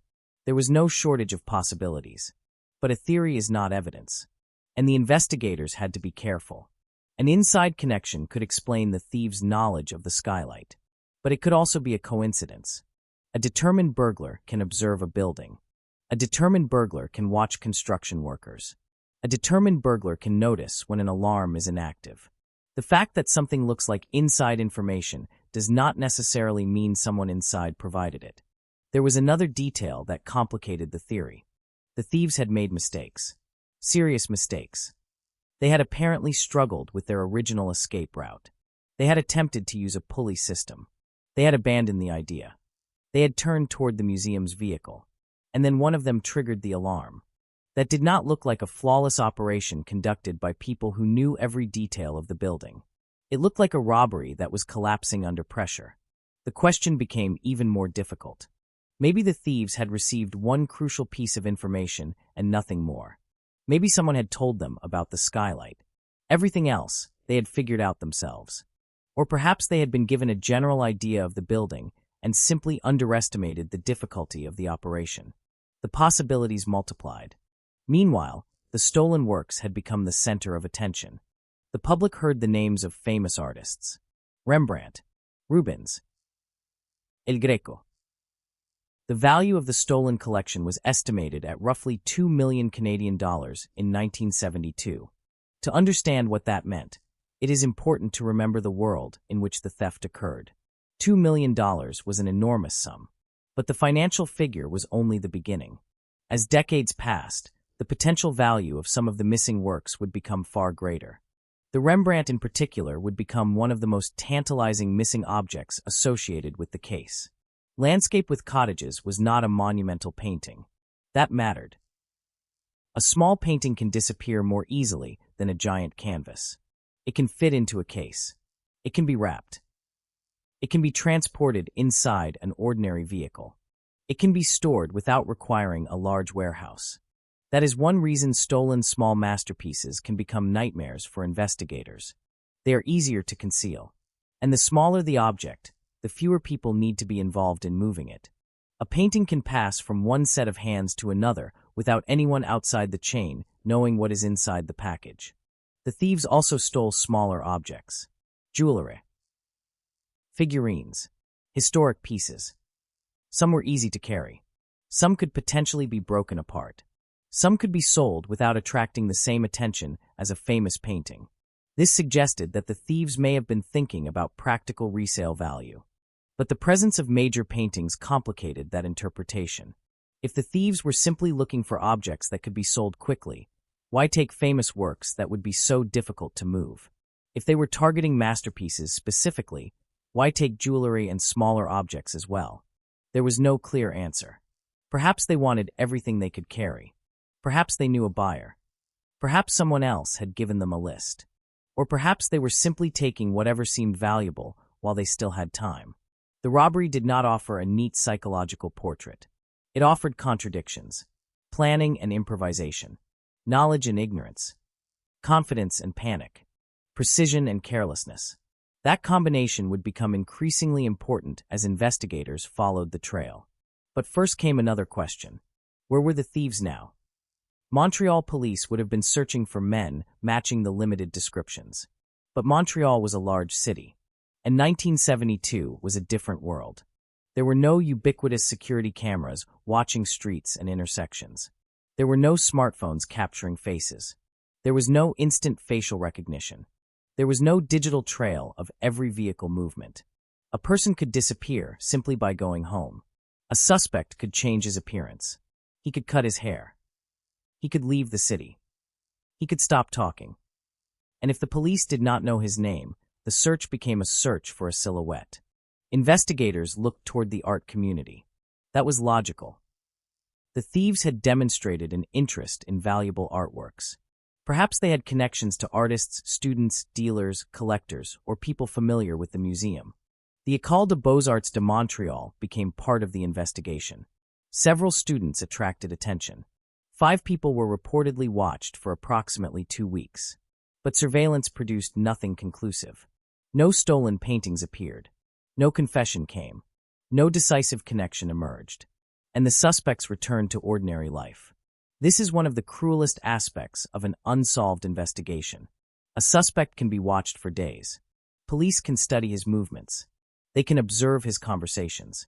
They can wait for a mistake. And then, if nothing happens, they must move on. Meanwhile, the actual perpetrator may be somewhere else. The case can begin to feel like a room filled with doors.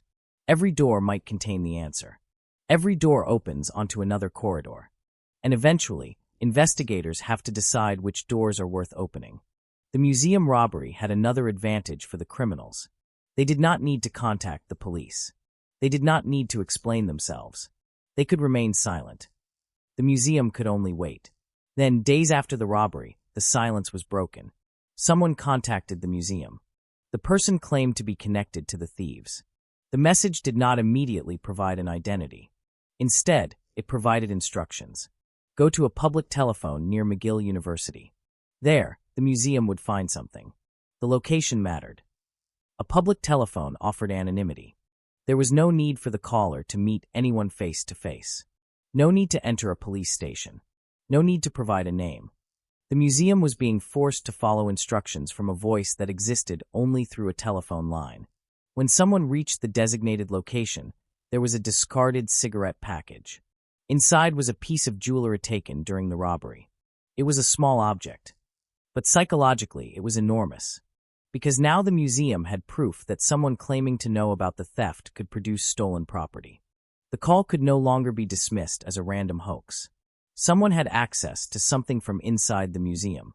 The question was whether that person was one of the 3 burglars, or someone who had acquired the object afterward, or someone pretending to be connected to them. The difference mattered. If it was one of the thieves, the investigation had a possible line back to the original crime. If it was an intermediary, the trail had already become more complicated. And if it was a fraud, the police were being pulled toward a dead end.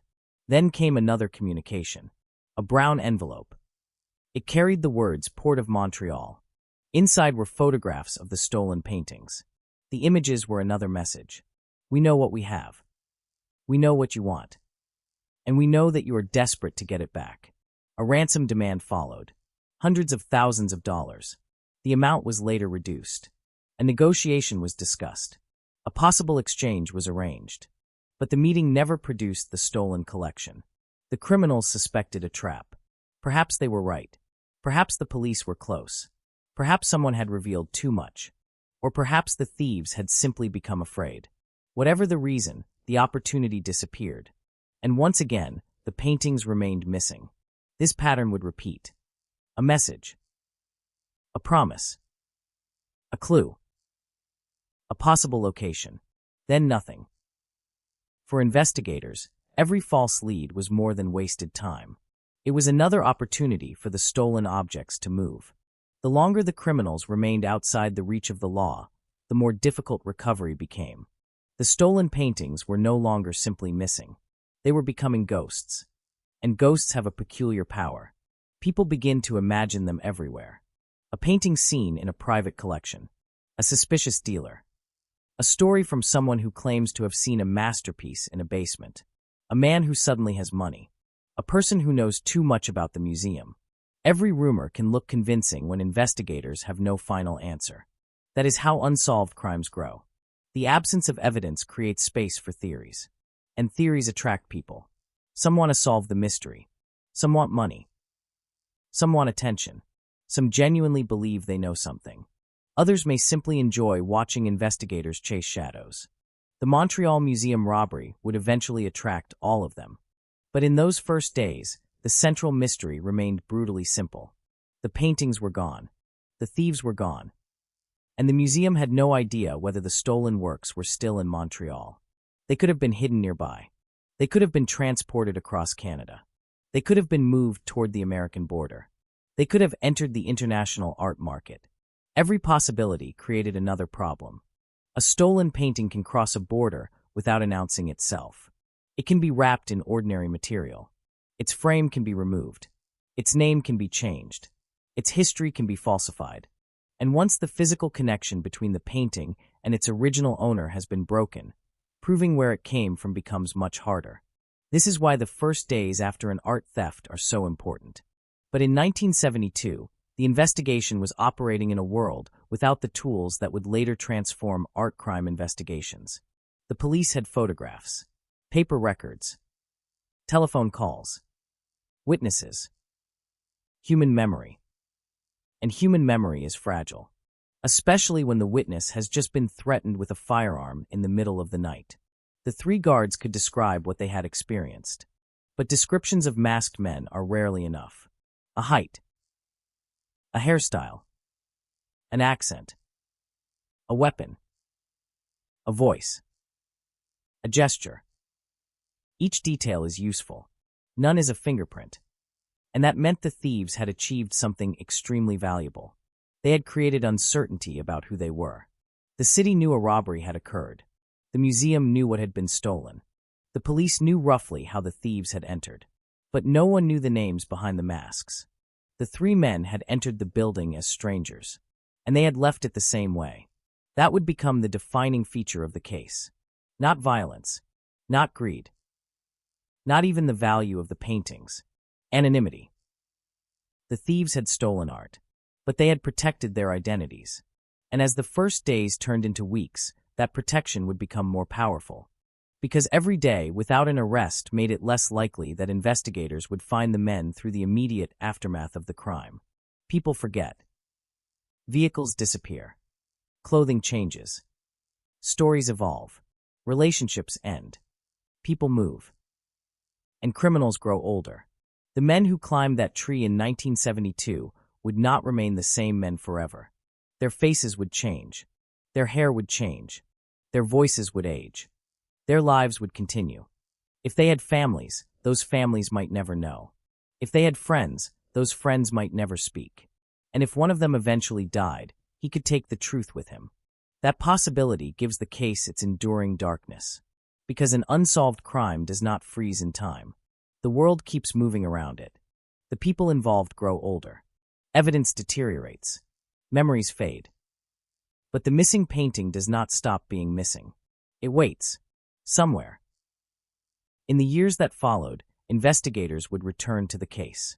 They would revisit old names. They would examine old theories. They would follow new leads. And one investigator in particular, Alain Lacourcière, would eventually take a renewed interest in the robbery decades later. He would examine a man known as Smith, a former student of the École des Beaux-Arts de Montréal.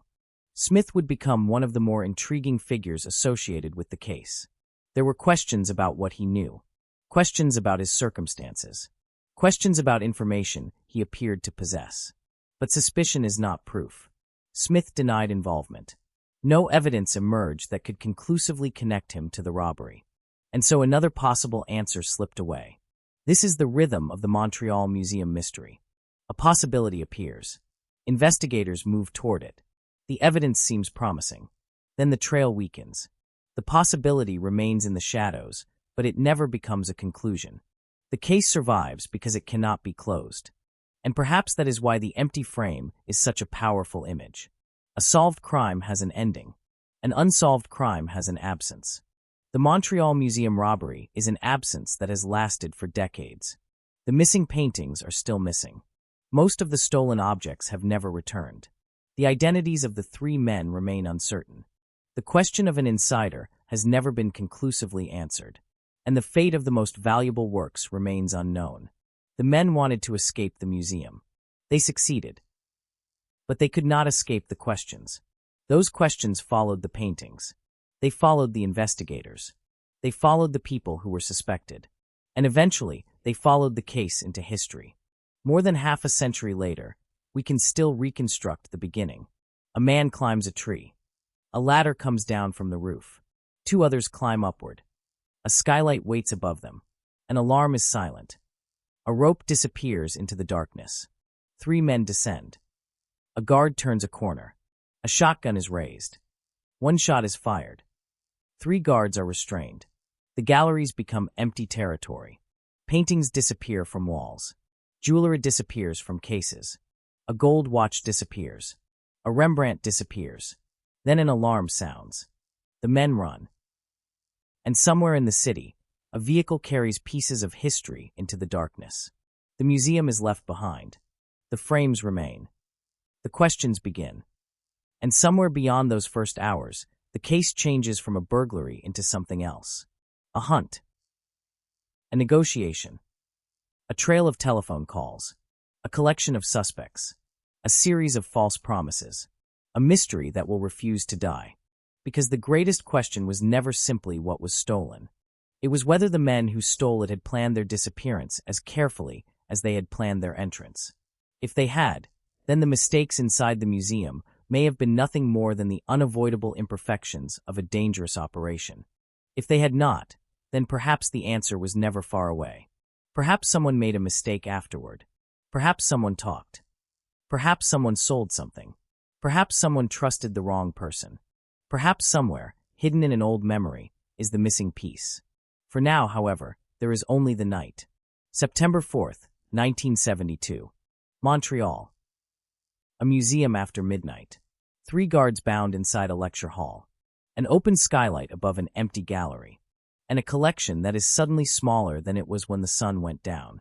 By morning, the thieves are gone. But they have left something behind. Not fingerprints that solve the crime. Not a confession. Not a name. They have left a question. A question hanging in the same place where one of the stolen paintings once hung. Who were the men who came through the roof? And where did they take the art? For more than 50 years, no answer has been strong enough to close the case. The museum has continued. Visitors have continued to walk through its galleries. New paintings have taken the places of old ones. New generations have stood beneath the same ceilings. But somewhere in the institutional memory of the museum, the missing works remain. They are still part of the collection, still part of the story, still absent. And perhaps that is the most haunting ending the thieves could have given the museum. They did not destroy its history. They removed pieces of it. Then they disappeared, leaving everyone else to spend the decades trying to reconstruct what happened. And that is where the real mystery begins. To understand how 3 men could enter the Montreal Museum of Fine Arts in the middle of the night, it is necessary to understand the city they entered. Montreal in 1972 was not the Montreal of today. The streets were already busy. The city already possessed the confidence of a major North American metropolis, with its crowded avenues, old stone buildings, apartment blocks, churches, factories, restaurants, universities, and a cultural life that seemed to exist at every hour. But it was also a city caught between eras. The old Montreal was still visible everywhere. Stone facades, narrow streets, church towers, buildings that had watched generations grow up around them. At the same time, a newer Montreal was pushing forward. Concrete towers were rising. Businesses were expanding. The city was becoming increasingly international. The memory of Expo 67 was still fresh. Only 5 years earlier, Montreal had hosted the world's attention during Expo 67, presenting itself as modern, ambitious, sophisticated, and capable of welcoming the future. The city had spent years convincing the world that Montreal was not simply a Canadian city. It was a cultural capital, a meeting place, a city where Europe and North America seemed to overlap. And at the center of that cultural identity stood its museums. Among them was the Montreal Museum of Fine Arts. The museum was not merely a building containing paintings. It was an institution with a history stretching back more than a century. Its story began in the 19th century, when Montreal's growing commercial class was developing an appetite for culture, education, and the arts. Over the decades, the institution expanded. Its collection grew. Its buildings changed. Its reputation grew with it. By the time the 3 thieves targeted it in 1972, the museum had become one of the most important cultural institutions in the country. Visitors came to see European paintings. They came to see decorative arts. They came to see sculptures, historical objects, jewelry, and works that represented centuries of artistic achievement. Inside the museum, the past had been organized into rooms. A painting might have been created in Europe centuries earlier, then acquired by a collector, transported across the Atlantic, and eventually placed on a wall in Montreal. The distance between those moments could be enormous. But inside the gallery, they existed together. A Renaissance object might sit within sight of a 19th century painting. A landscape painted in Europe could hang thousands of kilometers from the place where its artist had stood. This was the peculiar power of a museum. It compressed time. And in September 1972, the Montreal Museum of Fine Arts held an extraordinary amount of it. The building itself reflected that history. Its architecture was imposing without being theatrical. It had the kind of presence that suggested permanence. Stone walls, large windows, high ceilings, long corridors, rooms designed to make visitors slow down. During opening hours, the architecture worked with the collection. The building created a sense of ceremony. Visitors entered, adjusted to the quieter atmosphere, and gradually became aware that they were surrounded by objects that had outlived the people who created them. But at night, the same architecture became something else. The crowds disappeared. The voices disappeared. The footsteps disappeared. The rooms that had felt expansive during the day could suddenly feel enormous. A museum after midnight is a different psychological environment from a museum at noon. In daylight, every corner belongs to someone. A visitor can look around and see another person standing 20 feet away. A security guard is visible. A curator might be nearby. There are staff members. There are conversations. There are doors opening and closing. There is movement. At night, all of that disappears. The paintings remain. The building remains. But the human world withdraws. That is what the thieves entered. Not simply a museum. A museum without its audience. A museum reduced to walls, corridors, doors, alarms, keys, and darkness. And they knew that the darkness itself was an advantage. The museum's security depended on a series of assumptions. The doors would remain closed. The alarms would function. The guards would patrol. The roof would remain inaccessible. The collection would remain inside. Each assumption was a layer. The thieves did not need to defeat every layer. They only needed to find one weak point. The renovation provided it. The roof was undergoing work. Construction changes the character of a building. Tools appear where they normally would not. Ladders are left in unfamiliar places. Temporary barriers replace permanent ones. Workers move through areas that would ordinarily be restricted. Equipment sits on rooftops. Doors may be opened for deliveries. Alarm systems can be temporarily disconnected. For an ordinary visitor, these changes are invisible background details. For someone planning a burglary, they can be opportunities. The question is whether the three men had been watching the renovation. There is no definitive answer. But their route into the museum suggests that someone had noticed something. They did not simply climb the front steps. They did not test the main doors. They went upward. They used a tree. They used climbing equipment. They used a ladder already present on the roof. They selected the skylight. And they knew enough to exploit the fact that its alarm was disabled. That sequence makes the building itself part of the mystery. The architecture was not just the setting. It was one of the clues. The thieves needed to understand how the museum connected to the surrounding streets. They needed to know how high the roof was. They needed to identify a way to reach it. They needed to understand where the skylight led. They needed to know, or at least strongly suspect, that the alarm would not respond. They needed to have confidence that they could descend into the building without immediately encountering a guard. That is a lot of information for a stranger to acquire by accident. Yet none of it proves that an employee helped them. There is another explanation. They may simply have spent time observing. Criminals who plan a major burglary often behave differently from ordinary visitors. They look at things most people ignore. Where are the cameras? Where are the guards? When does the building become empty? Which doors are used by staff? Which entrances are hidden from the street? Where are the lights? Where are the alarm boxes? Where are the construction workers? Where does equipment get stored? A person who spends enough time looking can learn an astonishing amount. The museum, meanwhile, had no reason to believe it was being studied. During the day, thousands of people could pass through its environment. A man standing outside could be a visitor. A student could be sketching. A tourist could be taking photographs. A worker could be waiting for someone. A person looking at the roof might be interested in architecture. There is no alarm for suspicious curiosity. And that is one of the vulnerabilities of public institutions. They must be open enough to welcome people. That openness can also provide opportunities for people who intend harm. The museum existed in a neighborhood where culture was concentrated. The nearby streets connected institutions, churches, universities, businesses, and residential areas. The presence of McGill University nearby would later become significant in the strange chain of communications surrounding the stolen objects. But on the night of the robbery, the city was simply moving around the museum. The museum was not isolated in a wilderness. It was surrounded by Montreal. That meant the thieves had another advantage. Once outside, they could disappear into an urban environment.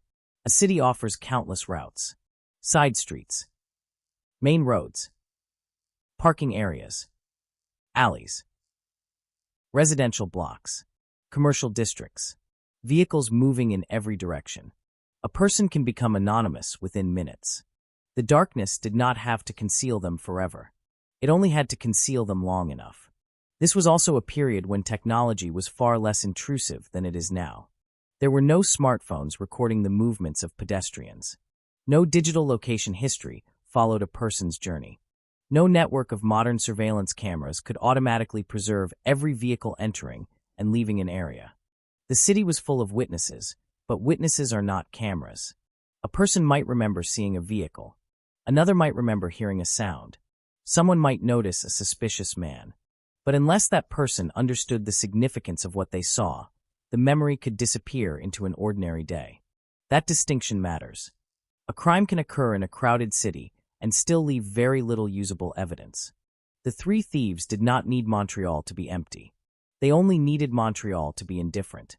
And at 1:30 in the morning, most people had no reason to look toward the museum. The museum itself was designed around another kind of vulnerability. Its collection was valuable because it was accessible. Paintings needed to be displayed. Visitors needed to see them. The museum could not place every work inside a steel vault. It had to create an environment in which people could approach the art.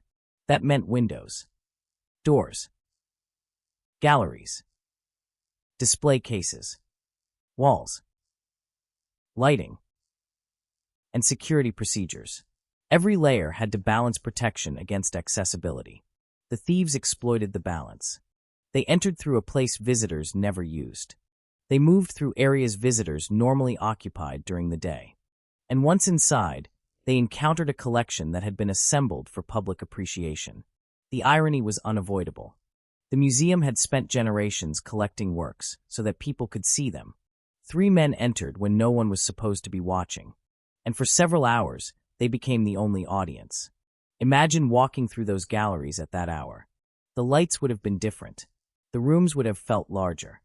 The paintings would have appeared isolated from one another.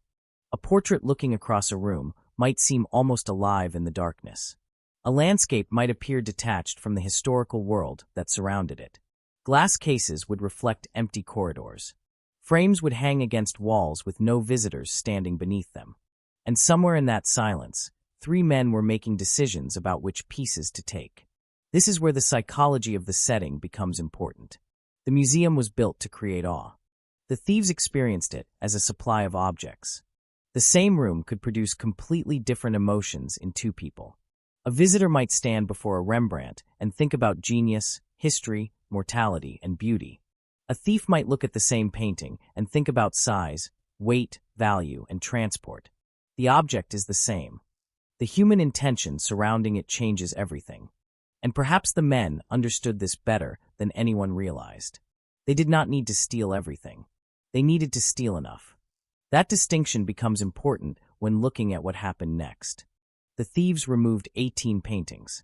They also took 39 smaller objects. Yet they left other works behind. Some larger paintings had apparently been removed from their places but abandoned. That suggests the museum's physical environment was shaping their decisions. A painting could be valuable and still be impractical. A sculpture might be beautiful but too heavy. A large canvas might be worth millions but impossible to carry through a narrow exit without slowing the group down.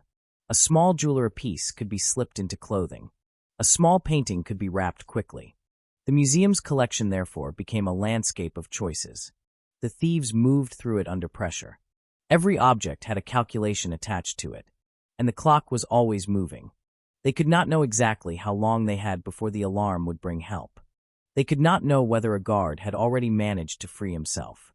They could not know whether someone outside had noticed something. They could not know whether the police were already on the way. That uncertainty eventually pushed them toward the side entrance.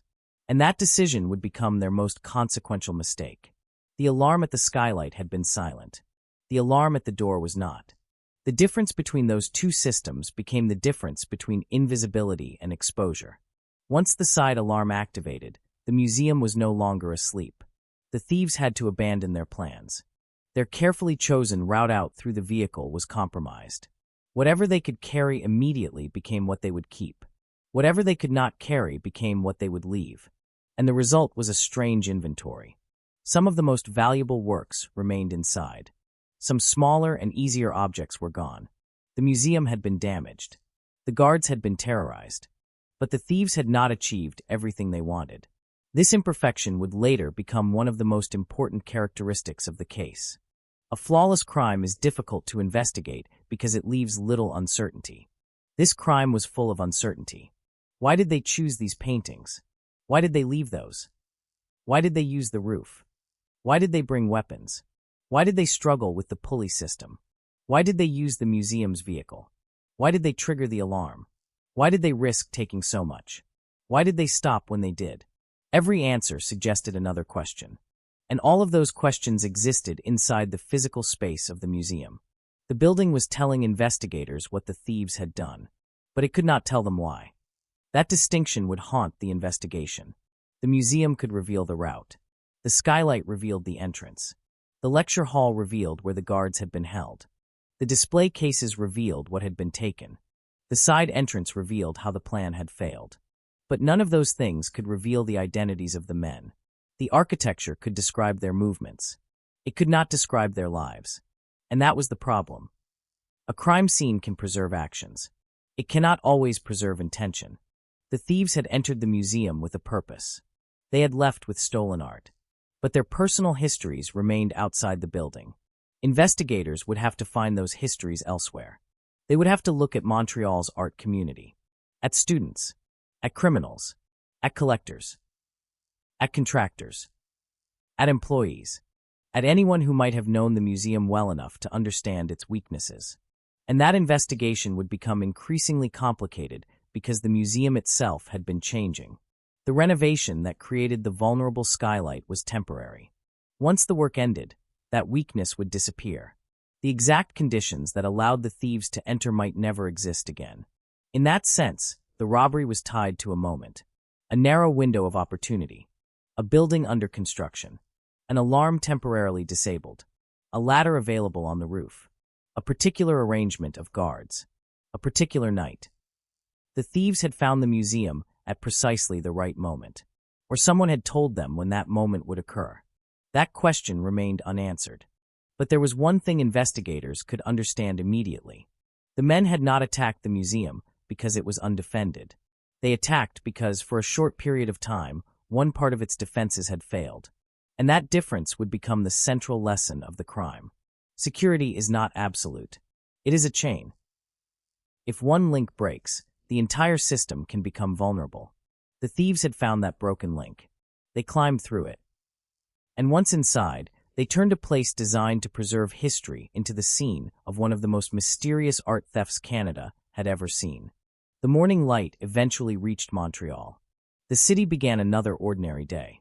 People who knew nothing about the robbery would pass nearby. Some would read the newspaper. Some would hear rumors. Some would eventually visit the museum and notice that certain works were no longer there. For most of them, the museum would still look familiar. The walls would still stand. The galleries would still exist. But something had changed. The illusion of permanence had been broken. The museum had learned that its treasures could disappear. And the city had learned that a building filled with masterpieces could be entered from above by 3 men who were willing to climb a tree in the darkness. The robbery had ended. The investigation had begun. But the real story of the museum was older than the crime. And to understand why the stolen works mattered so much, why certain paintings had become targets, and why their disappearance would continue to haunt the institution for generations, it was necessary to look beyond the walls, beyond the security system, beyond the skylight, beyond the night itself. It was necessary to look at the people who had built the museum, the collectors who had filled its galleries, and the strange journey that had brought European masterpieces across an ocean to Montreal. Because the thieves had not merely entered a building, they had entered a history. And before the first stolen painting ever disappeared into the darkness, that history had already been centuries in the making. The story of the Montreal Museum of Fine Arts did not begin with a robbery. It began with an idea.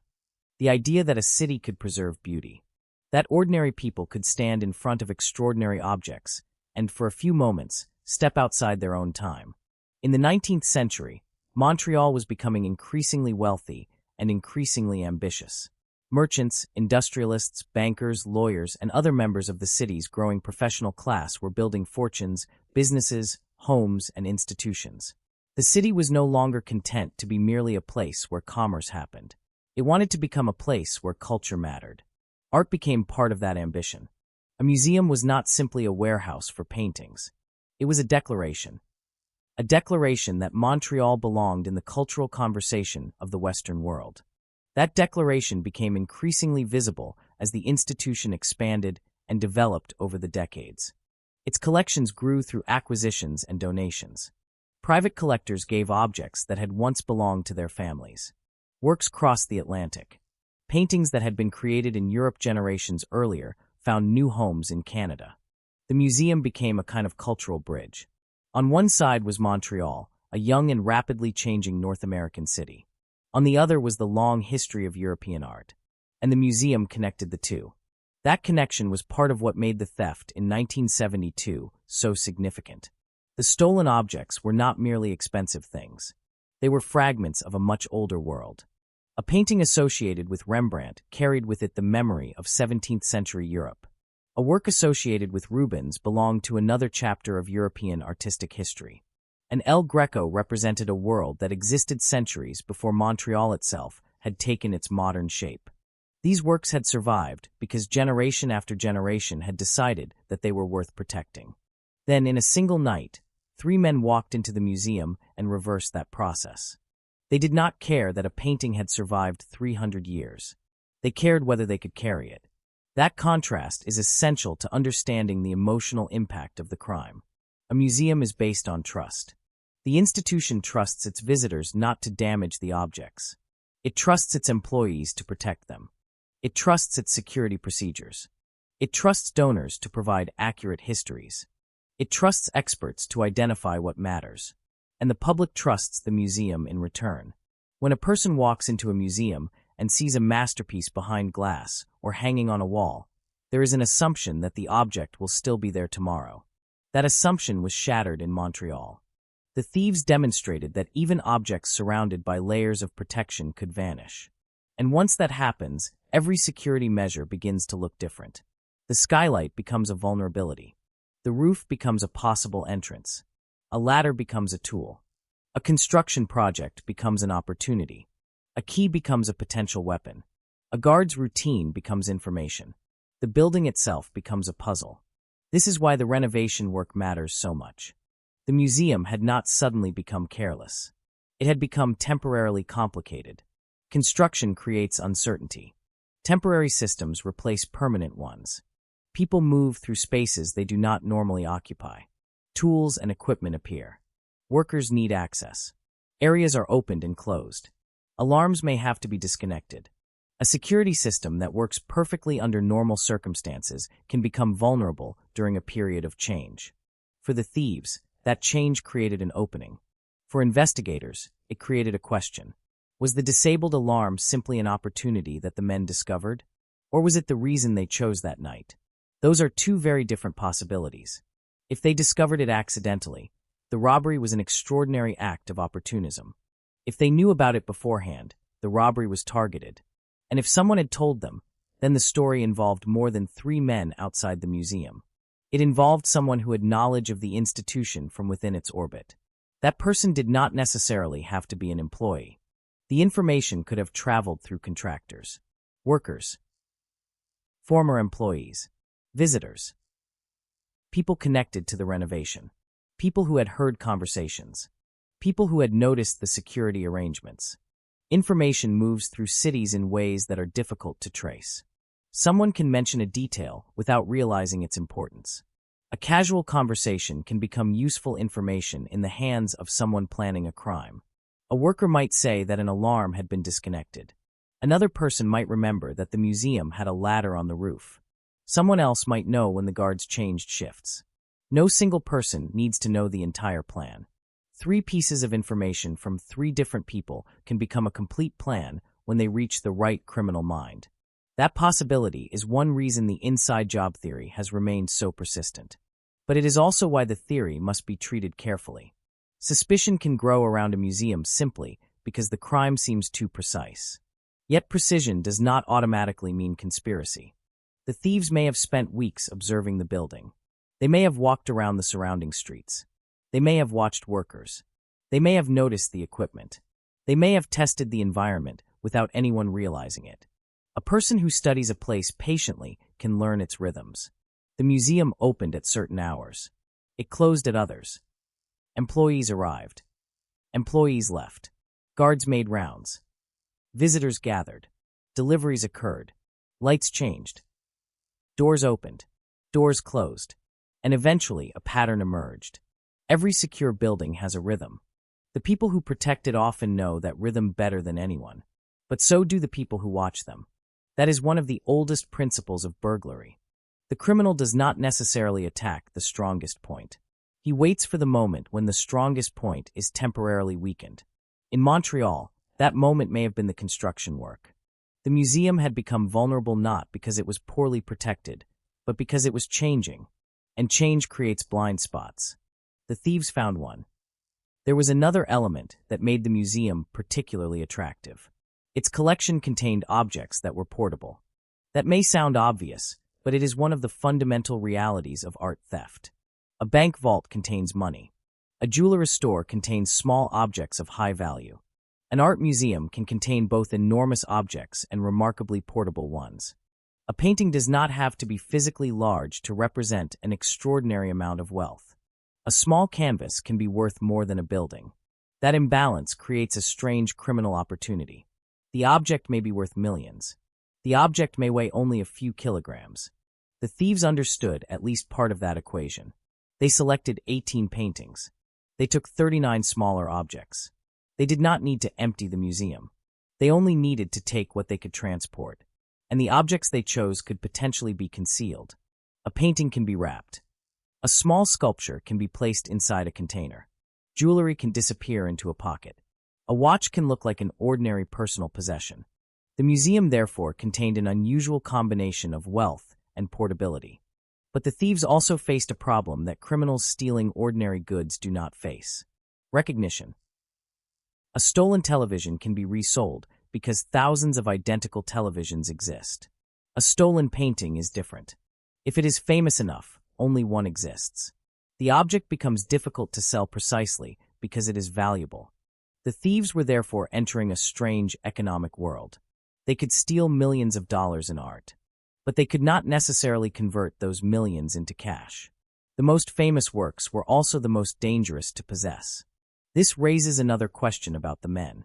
Did they understand the art market? Or did they simply believe that anything hanging inside a major museum must be worth a fortune? The answer may never be known, but their selection of objects suggests that value mattered. They did not walk into the museum and take random souvenirs. They took works that had been identified as important. They took jewelry. They took historic objects. They took paintings. And yet they also left valuable pieces behind. That inconsistency suggests that practicality may have mattered just as much as artistic value. The thieves had a limited amount of time. They had limited manpower. They had to deal with 3 guards.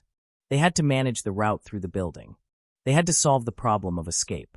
And once the alarm sounded, their remaining time became dangerously short. This is where the museum's geography becomes important. The distance between the galleries and the exits mattered. The location of the skylight mattered. The position of the lecture hall mattered.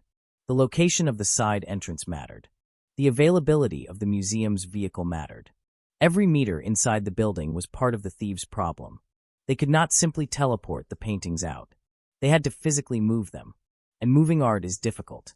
Even experienced museum staff handle valuable paintings carefully. A painting can be damaged by pressure. A frame can break. A canvas can tear. A surface can be scratched. The thieves did not have the luxury of time or care. They were carrying stolen works while armed guards' lives were hanging in the balance, and an alarm could be triggered at any moment. The resulting disorder tells us something about the psychology of the robbery. It was not a calm exercise in connoisseurship. It was a high-risk operation. The men may have entered with confidence, but confidence can evaporate quickly when a plan encounters reality. The pulley system did not work as easily as expected. The vehicle route introduced another security risk. The alarm sounded. Suddenly, the men had to choose. Take more and risk being caught, or leave and survive. They chose survival. That choice may have saved them. It also left investigators with a strange map of their priorities. Some works had been selected. Some had been moved. Some had been abandoned. Some were never touched. The abandoned works were particularly revealing. They represented moments when the thieves had changed their minds. A painting could be worth a fortune, but if it was too large, it became a liability.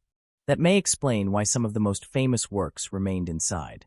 The thieves were not collectors. They were transporting contraband. Weight mattered. Size mattered.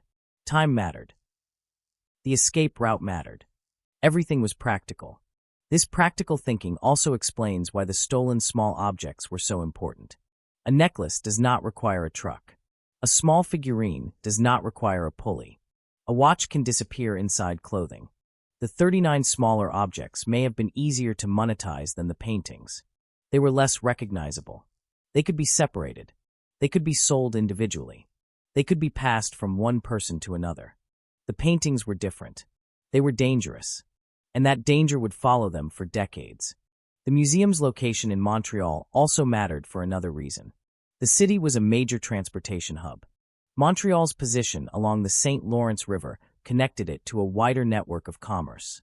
Goods entered and left the city. Ships moved through the port. Railways connected Montreal to other parts of Canada and the United States. Roads carried traffic beyond Quebec. The city was connected to the world. For legitimate commerce, this was an advantage. For criminals, it could be one too. A stolen object did not necessarily have to remain in Montreal. It could travel. And once it traveled, investigators faced a larger problem. Borders. Different jurisdictions. Different police agencies. Different records. Different languages. Different legal systems. A painting could leave Canada and become another country's problem. Or it could be moved through legitimate commercial channels without anyone realizing its history. The thieves therefore had geography on their side. The museum was located in a city from which a stolen object could potentially disappear in many directions. Yet there was one major obstacle: the paintings themselves. The most valuable ones were too recognizable. A criminal could not simply walk into a reputable auction house and announce that he had a Rembrandt. The moment the painting's history was examined, questions would begin. Where did it come from? Who owned it? How was it acquired? Where is the documentation? Why does the seller not have a convincing provenance? For an honest dealer, these questions are routine. For a criminal, they can be dangerous. That is why stolen art often enters a hidden economy. Private transactions, criminal networks, secret collectors, false documents, middlemen. People who understand that asking too many questions can become inconvenient. But even that world has risks. The fewer legitimate buyers willing to touch a stolen masterpiece, the more valuable a trusted criminal connection becomes. And the more people involved, the greater the chance that someone talks. This was the environment into which the stolen paintings disappeared. Not a simple marketplace. A shadow economy. A place where information itself had value. And that may help explain the strange ransom communications that followed. If the thieves could not easily sell the paintings, they had another option. Use them as leverage. Demand money for their return. The first mysterious communication suggested exactly that. The person on the other end of the line knew enough to direct someone to a specific public telephone near McGill University. A package was waiting. Inside was stolen jewelry. The gesture was calculated.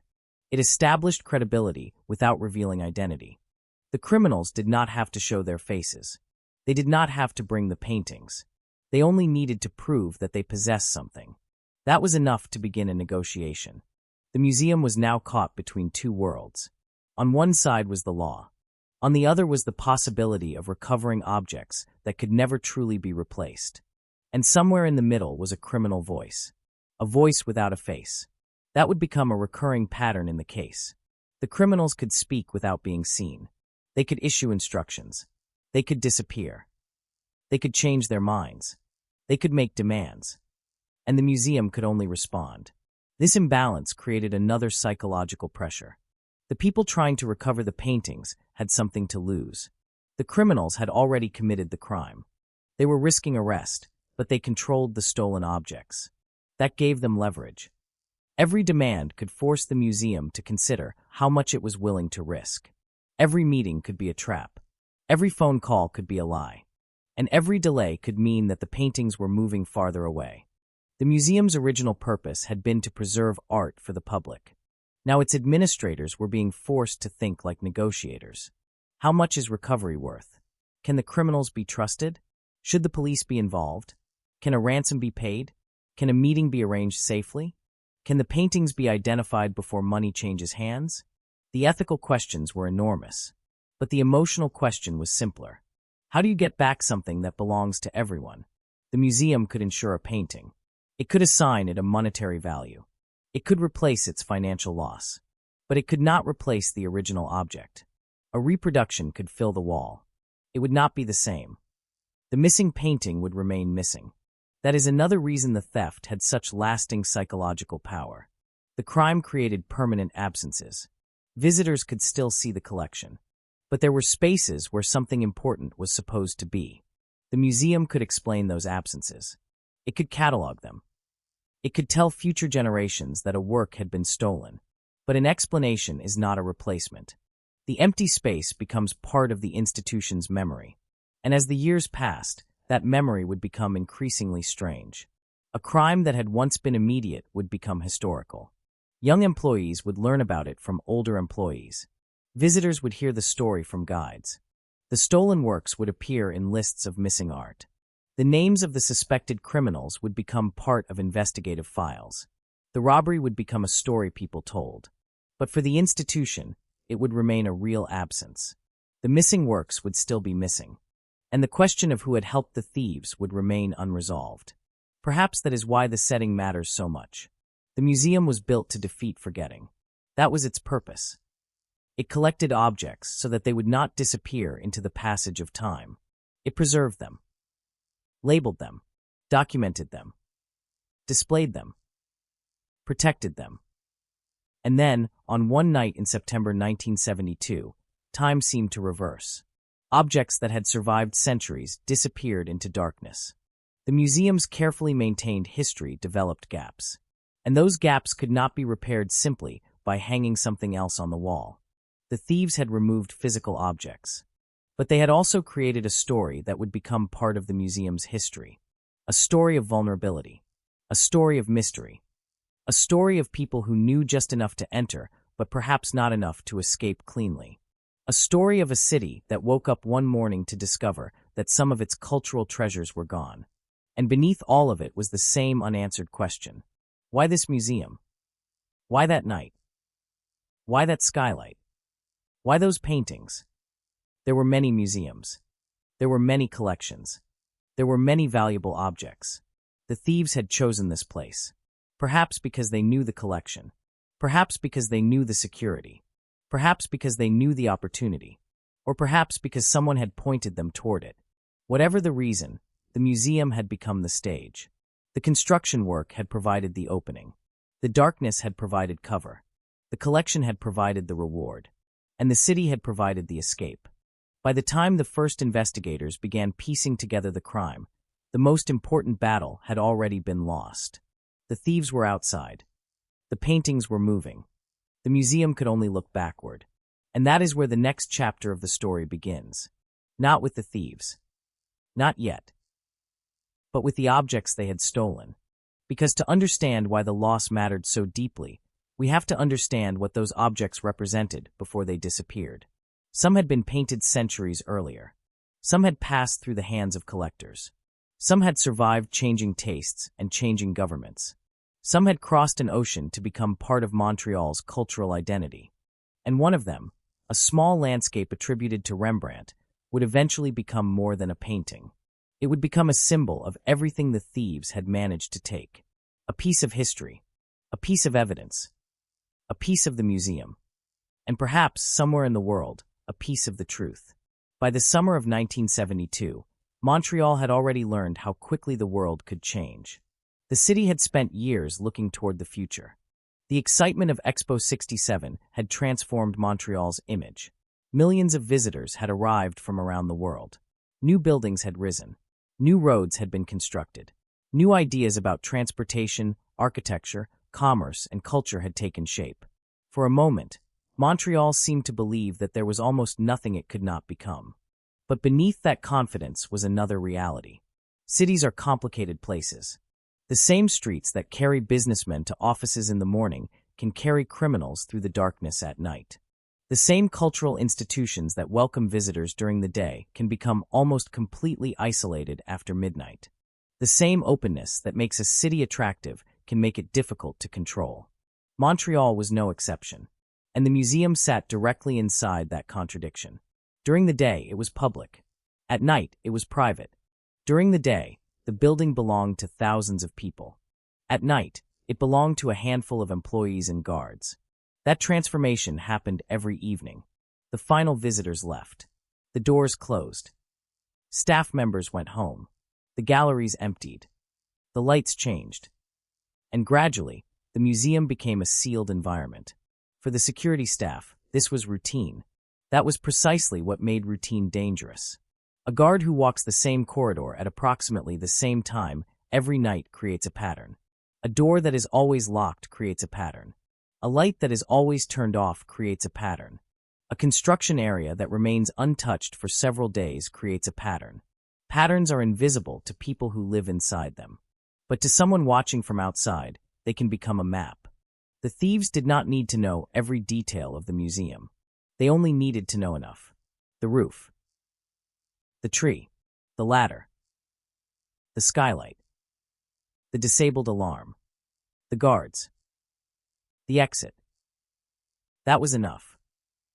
The physical design of the museum also created an unusual problem for security.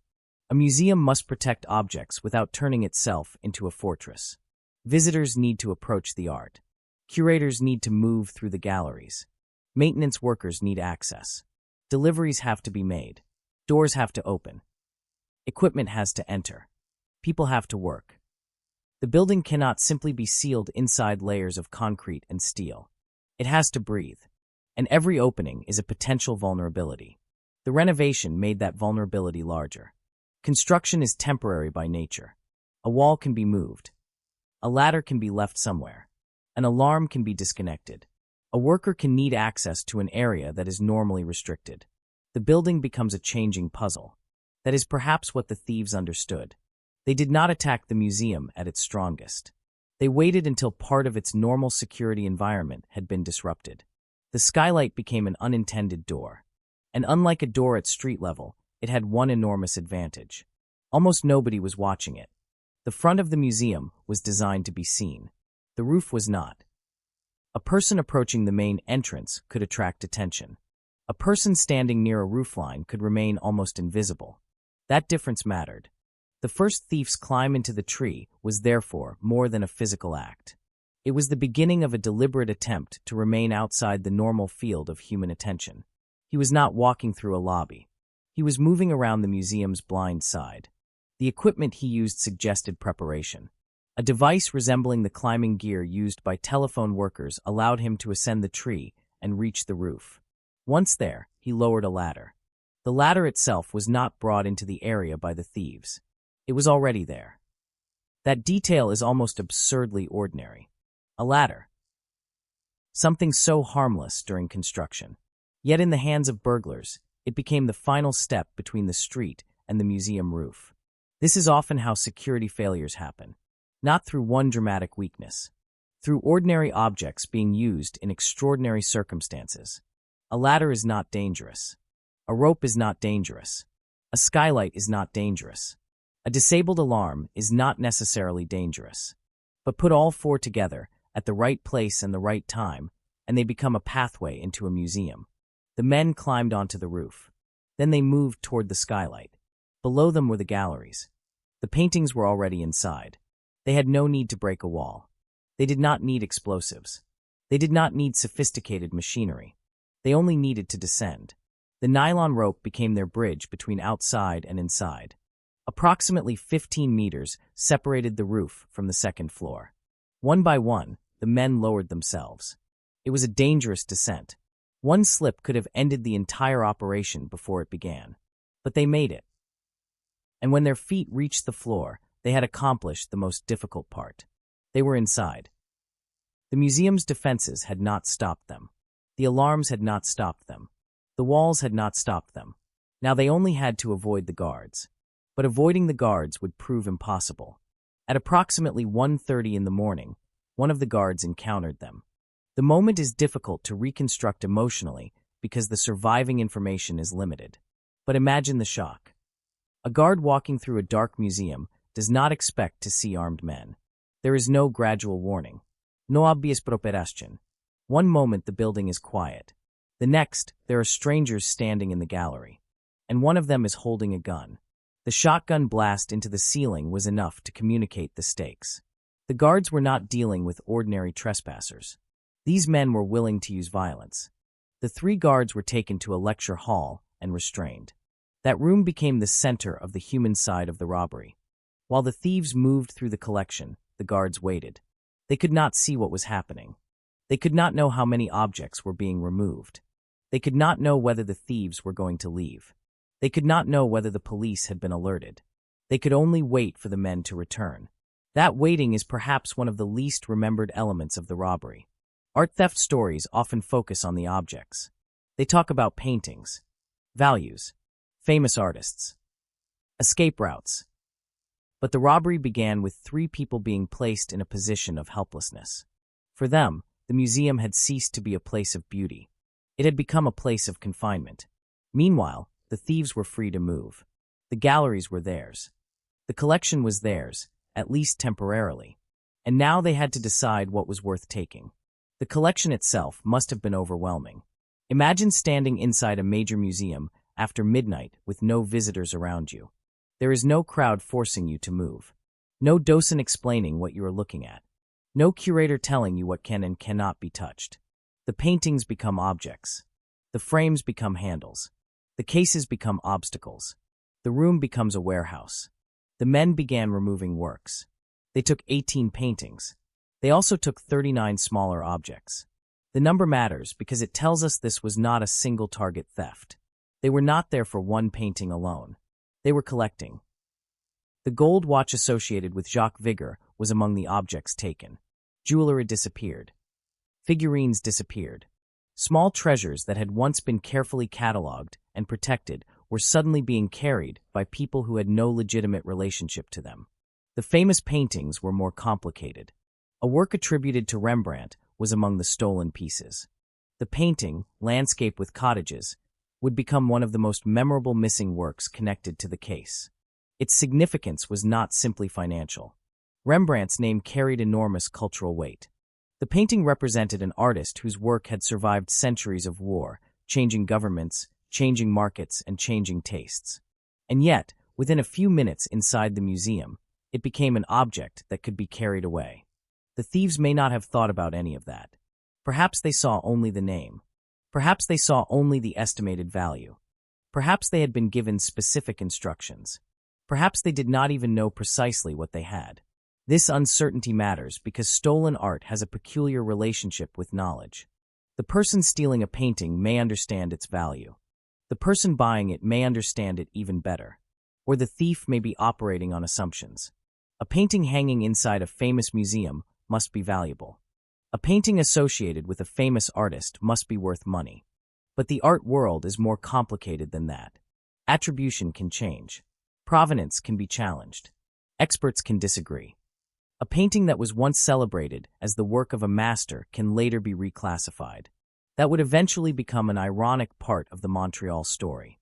Some of the works connected to the museum's collection would later raise questions about attribution. The thieves had risked everything to steal objects that, in some cases, may not have been exactly what people believed them to be. But on that night, none of those future discoveries mattered. The thieves were working against the clock. They needed a way out.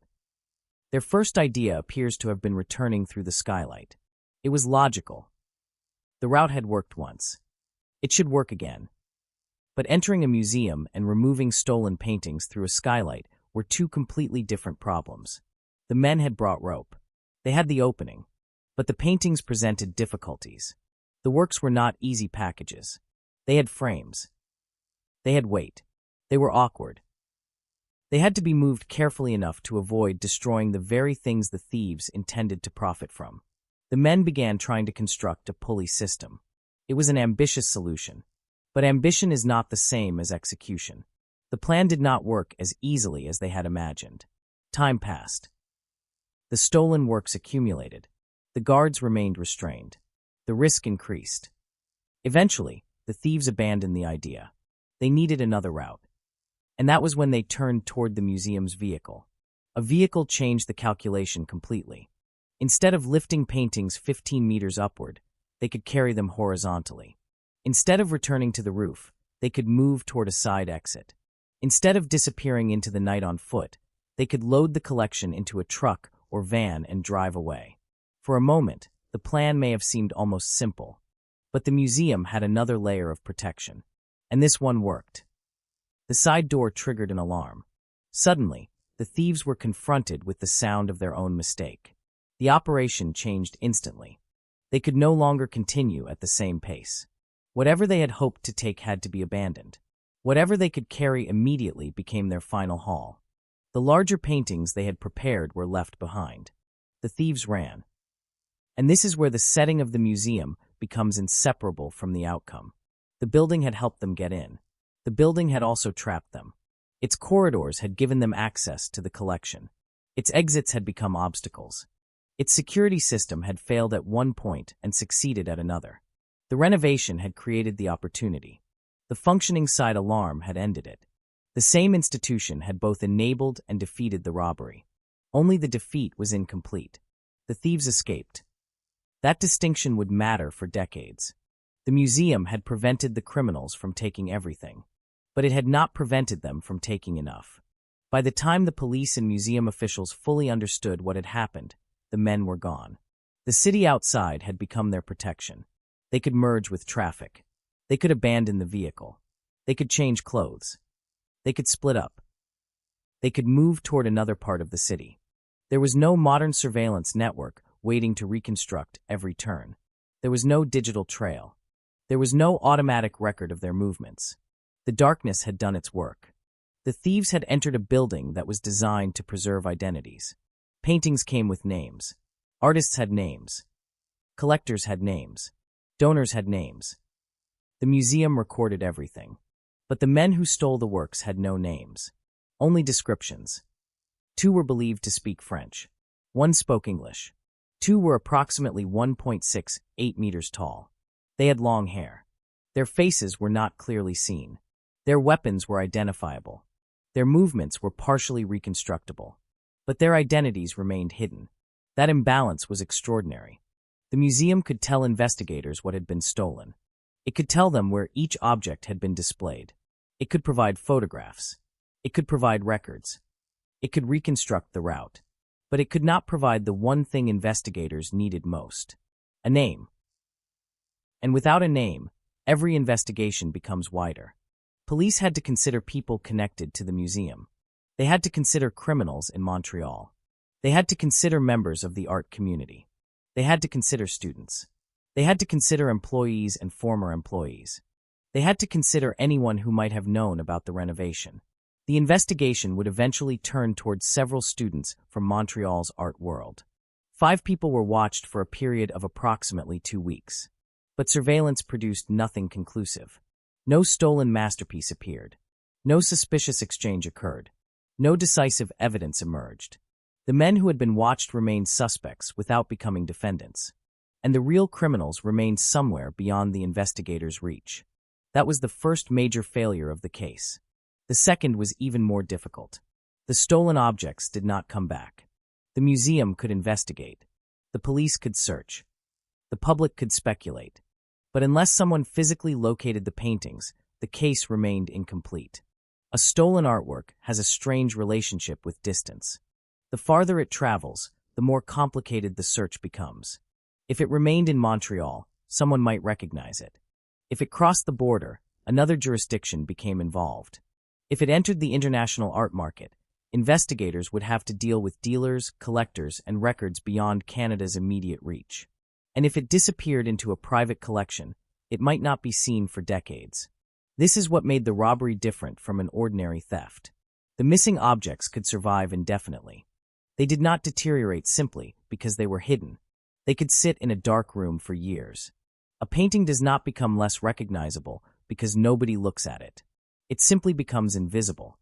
And invisibility was exactly what the thieves needed. The city, meanwhile, moved on. Montreal did not stop because 18 paintings had disappeared. Factories opened. Offices filled. Students returned to university. Restaurants served customers. Trains moved. Ships entered and left the port. People fell in love. People argued. People went to work. Children went to school. The ordinary machinery of life continued. That is one of the strangest things about a major crime. For the people inside it, the event becomes the center of existence. For everyone else, the world continues. The museum would remember. The guards would remember. The investigators would remember. The thieves, wherever they were, would remember. But most of Montreal eventually moved forward. The robbery became a story, then a case, then a historical mystery, and eventually, for younger generations, something that had happened before they were born. Yet the museum remained connected to the crime.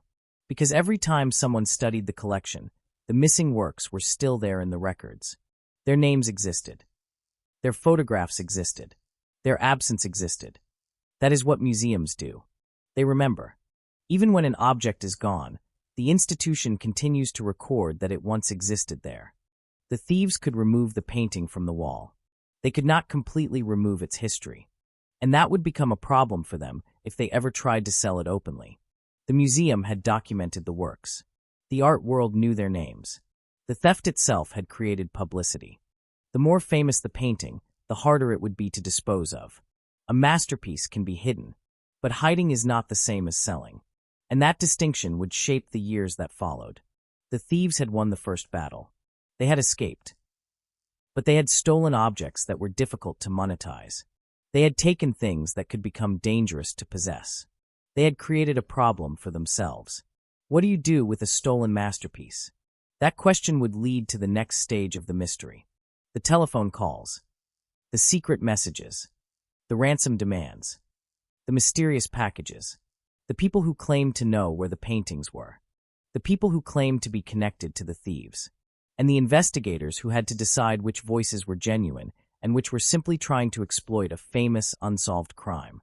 But before those voices emerged, there was a final detail that would define the setting of the case. The museum had been designed to make the past visible. The thieves had made the past disappear. They had taken objects created by people who were long dead and moved them into an unknown future.